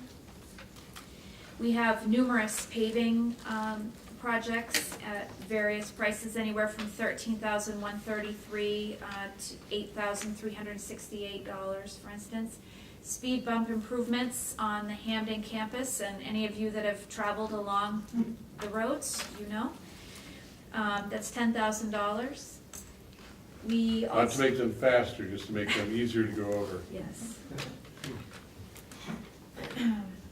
We have a band room door replacement at Reedsbrook for $8,395. We have a significant electrical campus upgrade in Hampden. Many of our Weatherby, McGraw, central office area components on the electrical grid are very old, from the 80s. And so we have had that assessed and have ideas of how to move forward over a 3-year plan. And we're thinking the most immediate would be a $30,000 project that we'd be facing. And we have the Reedsbrook Middle School floor is in need of the refinish cycle for $14,000. We have playground needs that we are going to be addressing with our insurance company for $10,000. And then we have alarm system evaluation and replacement, and we are finding different options for this rather than full replacement of the current system. And that's for 2 buildings, McGraw and Weatherby, at $38,000. So that gives you a flavor of what we're looking for. And the electrical item is also related to safety. In the audit that was done, they identified that the power grid, if you will, for Wagner and Weatherby is owned by the school district. It's not owned by Wagner Hydro, and that some of the placements of those poles, or in some cases, the transformers that serve multiple buildings are either immediately adjacent to or in a position where if they were hit by a vehicle, they're close to travel way, we would lose power at the buildings, and they indicated that the downtime and the sort of the emergency repair costs would far exceed any cost to do it proactively. So that's why we moved that on to a list of moving things forward.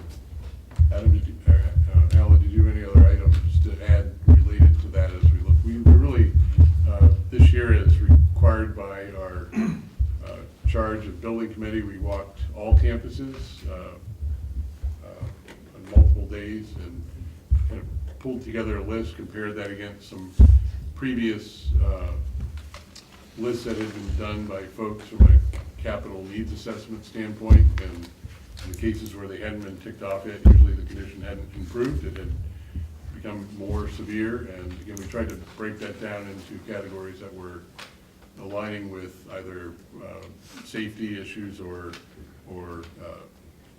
security and or health. Things like replacing carpets are actually an improvement on a health item given where they're at today. So, and then I guess Adult ed? Adult ed. So I've put up on the screen for folks in the audience at least, information from our last meeting so that you can, our adult ed budget this year is $72,000 with an increase of about 6%. And the increase was mainly due to increase in benefits for the clerical staff that work with the adult ed partnership. There was a reduction in contracted services, and then we do have an adult ed assessment that is paid to our UTC, United Technology Center. And I'll ask Trish to add more specifics to that. Matt was here at the last meeting and kind of gave us a breakdown of the people from the area that have attended the classes. Mm-hmm. And I think we had about 800 from our district. Yes. And his services are shared with 2 other districts, so we pay a portion of the cost of the ed program. These are specific to our program, but we do share the director with RSU 26 in Orono and RSU 34 in Old Town. Also, just to add to that, as he noted in his meeting, if it works out well, Herman also is going to join that regional adult ed program next year as well, so we'll have 4 districts that will provide options for our citizenry.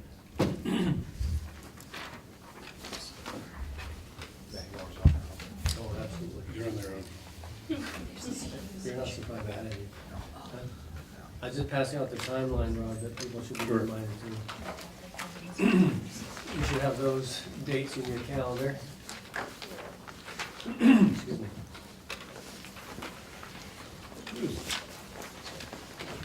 Those are handed about, the May 25th lists the date that the publication is received, or the public notice.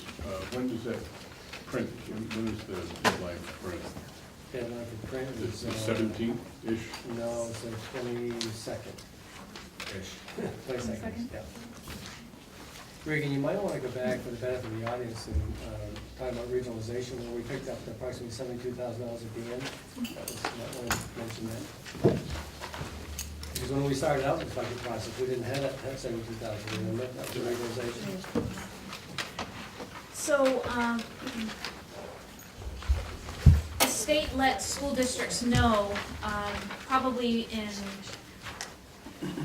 November or December, that the funding formula would have a new look to it, and one of the components would be incentives. And that we would expect to see that there would be a reduction in the system administration article. And if people were interested in getting funding or incentives toward that system administration article, you would need to show efforts to regionalize in at least 2 areas of service. And so RSU 22 has been a member of the Southern Penobscot Regional Partnership for years. And that regional partnership decided to get together and consider how other services could come in to that partnership so that we would qualify for regionalization. And it has been successful, and we've actually exceeded the expectation for 2 service areas. We are going out in year 1 with 4 service areas. And our application was accepted and is actually being considered as one of the model applications in all that were received from the state. So we have been granted the 72,000 and change from for RSU 22, but all the other partnership school districts received their portions as well. So it's been quite successful. I was going to say, back at our first workshop, we showed an increase of state allocation of 130,000. That's now gone up to 203. That's your difference. That's the difference.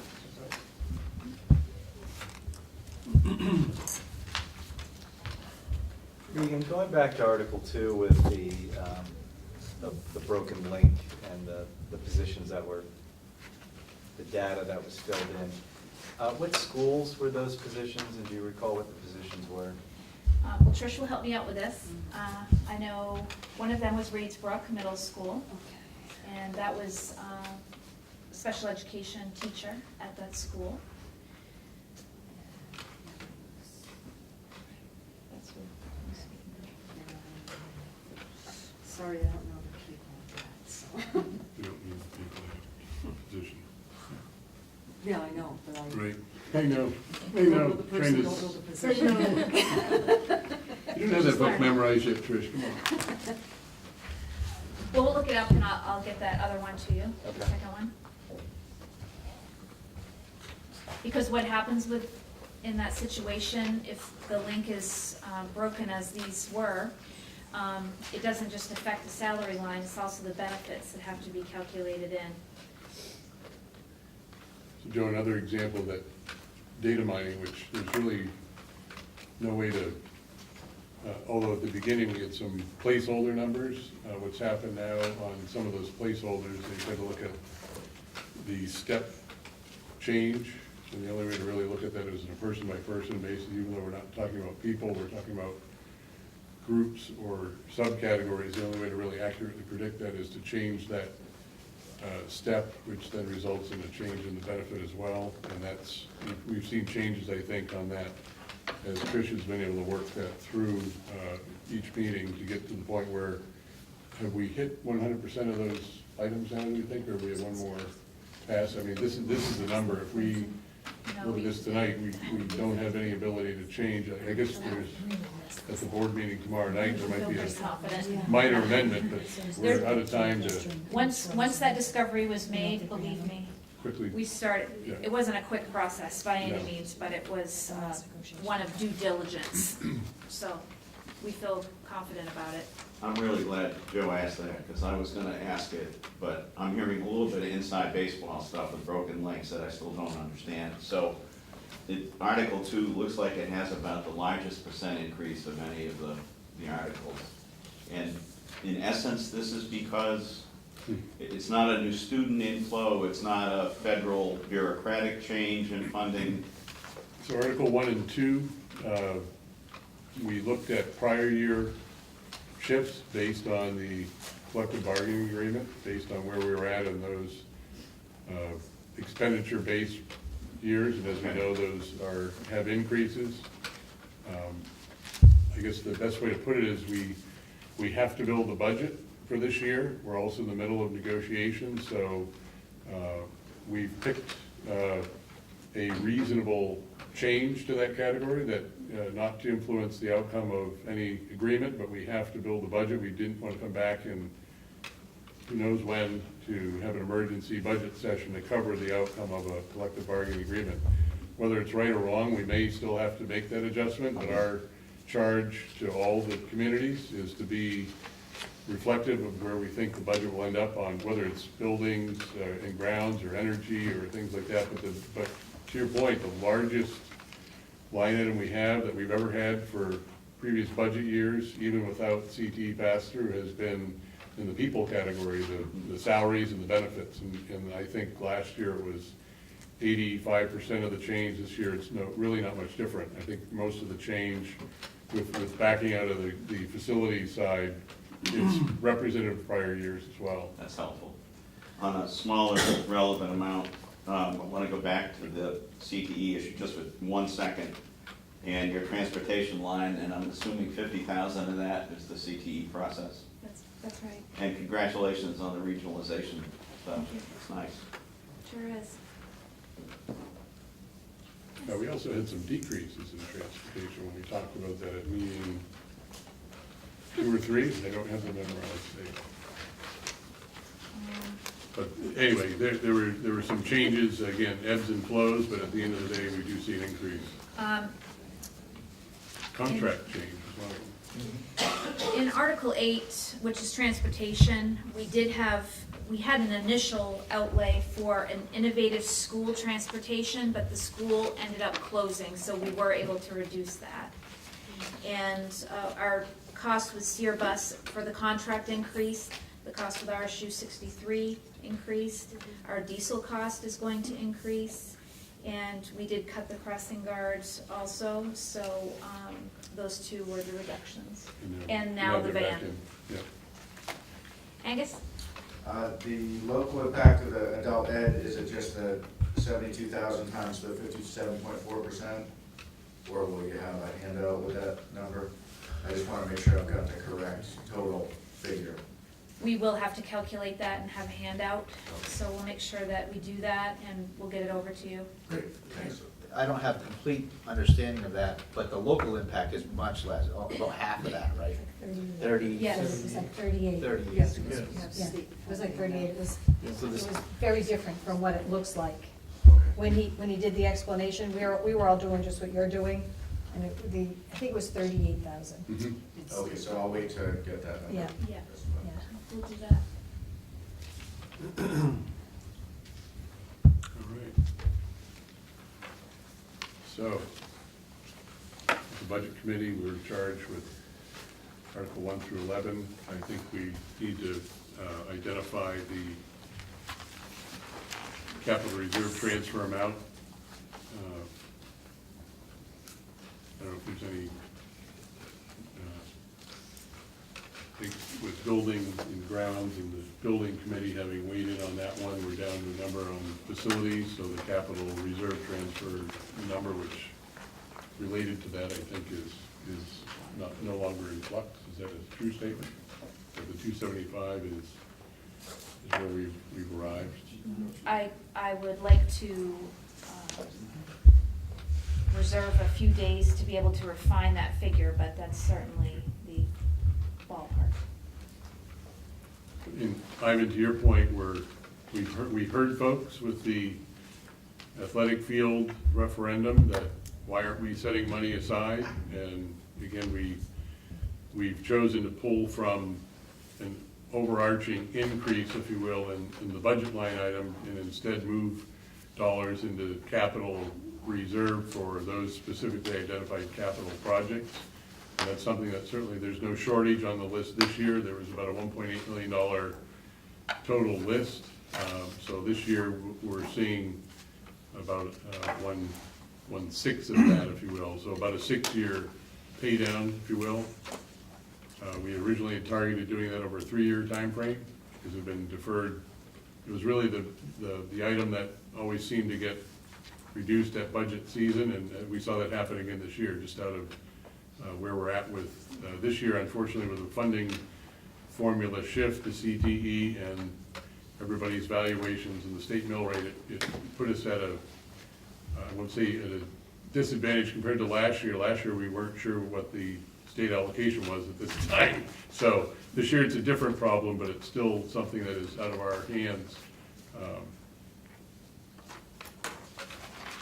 So any other discussion before we, I think maybe we ought to go down through, I don't know if we do it as a slate, but that would be efficient. Are we gonna take it article by article, or are we gonna take it as a lump sum? Well, it's 5:20, we have till 6, we want to do article by article, so we're sure that. Don't wanna use up all the We time. don't want to use up all the time. We need time for the next one. Let's go to the end. It's just- So these numbers have not changed as a result of today's session, and in the past, what we've tried to do is update them from precedent meetings. I think, if we're comfortable that 963,119 is our gross change.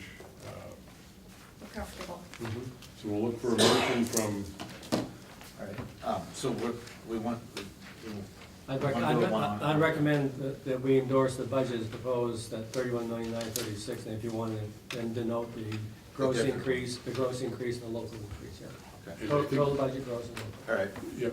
First of all, before I do that, I just wanna, just kind of touch on the 9.83%.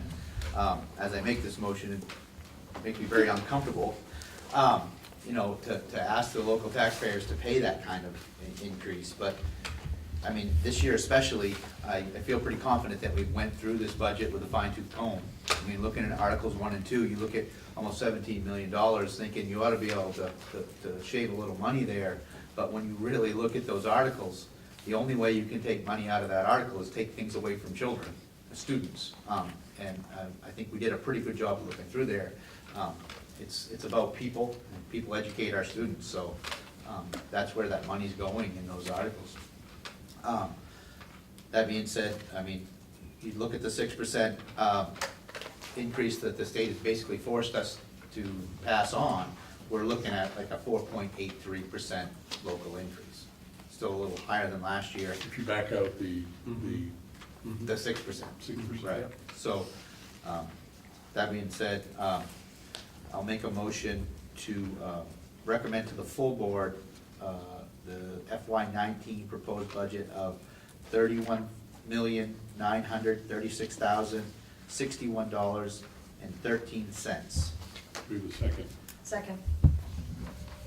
Budget committee member, all in favor of recommending the full board? So it's unanimous. And if we'll take a gross budget by article for FY19, and we don't need to, we do have to show the variance as well. That's how it's published, correct? When we publish the notice, we do a gross Yes. by article. Yes. And we also state the delta from last year as part of that. I think we do. Regan, do you have your budget booklet right there from last year? I can't remember. I guess it may not I matter. don't think Just for so. the record, we'll maybe run Yeah. down through that way to show the change and the increase and then Separate motion. report it. Doesn't have to be. It doesn't, because it's not included in what I just read, right? The ed's not in that. That's right, oh, I'm sorry, yeah. That's- That's a separate, That's Totally separate. separate. The delta is always separate, that's Totally correct, separate. yeah. Article, Do you want me to go down through and read? Read the gross amount and the change from last year. I believe those are the two numbers that have to appear in the Okay. publication. So for Article 1, regular instruction, we're gonna be looking at FY19, $11,354,647.85. For the variance of $413,573.06. For Article 2, special education, $5,990,000 $97.15, with a variance of $5,111,166.11. The CTE will be 0. Other instruction will be $809,674.19. Article 5, student and staff will be $2,576,283.38, with a variance of $171,748.29. Should I go back and read that? Yes. Ray? Yep, read the variance on Article 4. The variance for Article 4 is $29,263.22. Thank you.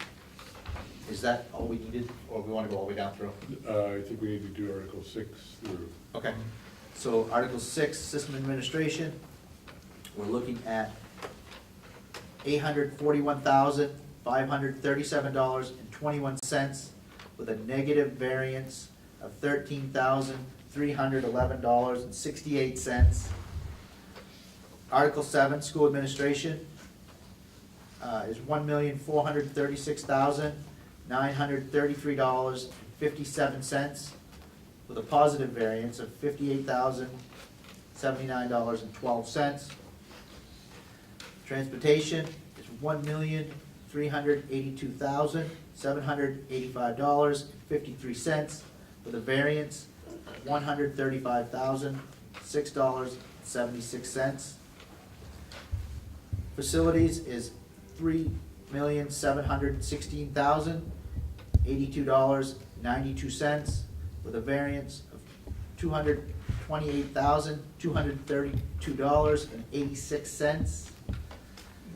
Debt service is $3,828,019.33, with a negative variance of $145,619.58. And Article 11, all other expenses will be a 0 increase with a negative $33,000 variance. Right, 0 budget with the Negative variance. negative 3%. All right. So we have a motion to approve Article 1 through 11 as read by Keith Miller. Do we have a second? Second. All in favor? And With respect, Rob, and I'm trying to stay consistent with, I think, the conversation we've already had. I guess I would question the variance on Article 3, and therefore the total variance, and I'm not sure why we wouldn't agree that that's $1,355,138,016. so, again, as Article 3 still shows up as a warrant, I know what right? finance people can do, et cetera, but walking on the street and looking at numbers, it's, like I said earlier, over a cup of coffee, it's not a real variance in my mind. It actually serves to reduce a real increase. And is something out of this school union's control. It's a state decision. It did add $50,000 in your transportation budget, but I think it's, I won't call it disingenuous, but it doesn't seem straight-faced to me to have that affect the overall variance this way. So this is how Article 1 through 11 reports out mathematically. What we're putting together as a presentation will mirror, or at least as far as the CTE pass-through goes, will follow. I think RSU 75 had a similar presentation last month, in March, and they dedicated 2 slides to the CTE conversation in just that. And as I read aloud at tonight's meeting, I think we owe it to the taxpayers to realize that although there is, compared to what was paid last year, or what was used to build the budget last year, that in fact, if we compare that to last year, pulling CT out, that it is a $1.35 million increase, or a 4.4% versus a 3.1. Again, the messaging of that has to be very clear, and we intend to do that. And That's all I'm saying. thank you for your question on that. So that's what we'll be recommending to the full board tomorrow evening. I'm sorry. Yeah, Greg? I was just gonna speak to that again. What you guys haven't mentioned is, you did mention the 392, not a pass-through, that they said they couldn't find the corresponding reduction, but wouldn't the state allocation, wouldn't it have been $392,000 more than what's shown here? Right, To offset that? as I shared, the state allocation increase of 203 had a corresponding local allocation increase of 600,000. There's approximately 432,392, which is mostly attributed to that item. Right, my point is it's on both sides of the equation.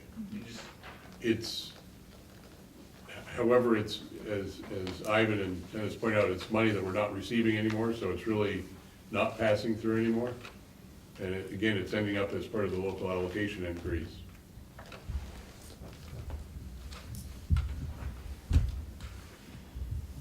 I think any year you take an entire warrant article and remove it, it's going to, at least for that first year, have an impact. I think as we look at future years, it'll, again, with any of these changes, it's, So will we be able to eliminate this article completely next year?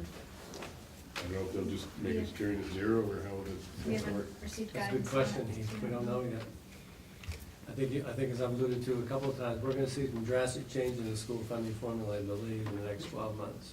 What was the sequence of the ED 279? 279 and the announcement that CT was not part of it? Did they come at the same time, or did one precede the other? I would represent that it was verified by us receiving our 279s. There had been regional meetings about CTE where participants learned that it was going to go directly to the site, but I can't. Well, maybe Alan can help me on this, because there's a great deal of debate statewide with respect to the distribution of the funds to the CETE. As a matter of fact, our region can make the concern and complaint that they're underfunded significantly, Alan, by. That's correct. By how much money, Alan? I don't remember the exact amount. But $400,000 or $500,000 comes to mind, so just use that as a placeholder. Versus if you go to the region, see, we're not a region, so your Biddeford and Lewiston areas are receiving $1 million more in their funding formula. So it gets back to the question of the distribution and how they figured that. The easiest way that I look at that, look at CTEs as a standalone school district. That 279, which is our Bible for school funding, goes directly to each CTE, just like it comes to us. So that money goes directly to them versus, like we've discussed tonight, the pass-through that we've seen in past years. It bypasses us, it goes directly to each region throughout the state. What that looks like in future years, someone mumbled down here if you didn't hear it, CDS is one of the biggest concerns I have, because we all read the papers, and the figure I keep remembering is $113 million is the price tag associated with CTE. If that's integrated in the school funding formula, we want to be ready to have the conversations around that particular theme as well. So we know what the amount is, we know how it impacts our budget. I'm not sure anyone has ever asked the question, why was it moved? Do we know the answer to that? Why CDS was Why CTE was moved out of local and... That's a good question. We don't know the answer to that. At the last meeting where it was ever discussed, we still did not have any sort of 279, or no explanation of how they even came up with the number. Right. It just appeared to be rather political. Who had the more political pull got the money. All right, well, thank you, Rhea and Trish, for your time spent pulling together enough of material for the past Thank you. 6 workshops. So just to remind folks, tomorrow night we have a special board meeting to recommend passage at the full board of directors. Then on May 25th, notice, the deadline of notice received through link 22, it will also be on the website. On June 4th, there'll be a public informational session. You want to describe the setting for that, Rick, and how we've done that in the past? Basically, we invite the public to come in for a Q&A. We'll go over the salient points that we've discussed in the budget committee, the deviations plus, minus, answer any questions they have, look at the spreadsheet with respect to the assessment impact on all 4 of our communities, and then position ourselves for that Thursday evening district budget meeting where all voters are welcome to attend, and then the referendum validation the following Tuesday. So May 16th or tomorrow will be maybe a first blush at some of the items that will be presented, if not all, of the sort of the background data. May 25th, I know some of that would come through in the link 22 as highlights. We'll have another chance at running through that on June 4th, and then June 7th is the district budget meeting. That's again here in the Gymnasium and Academy, where you'll have the moderator. We vote on each article. And then you have the referendum validation, which is the up or down on the total budget on Tuesday, June 12th. And hopefully that'll be a successful closure for the FY19 budget. Now, I might want to add, remember still, the legislature has not adopted the budget officially, but we're moving forward. But just as a, I don't like to end the meeting on a cynical note, but there's a real note.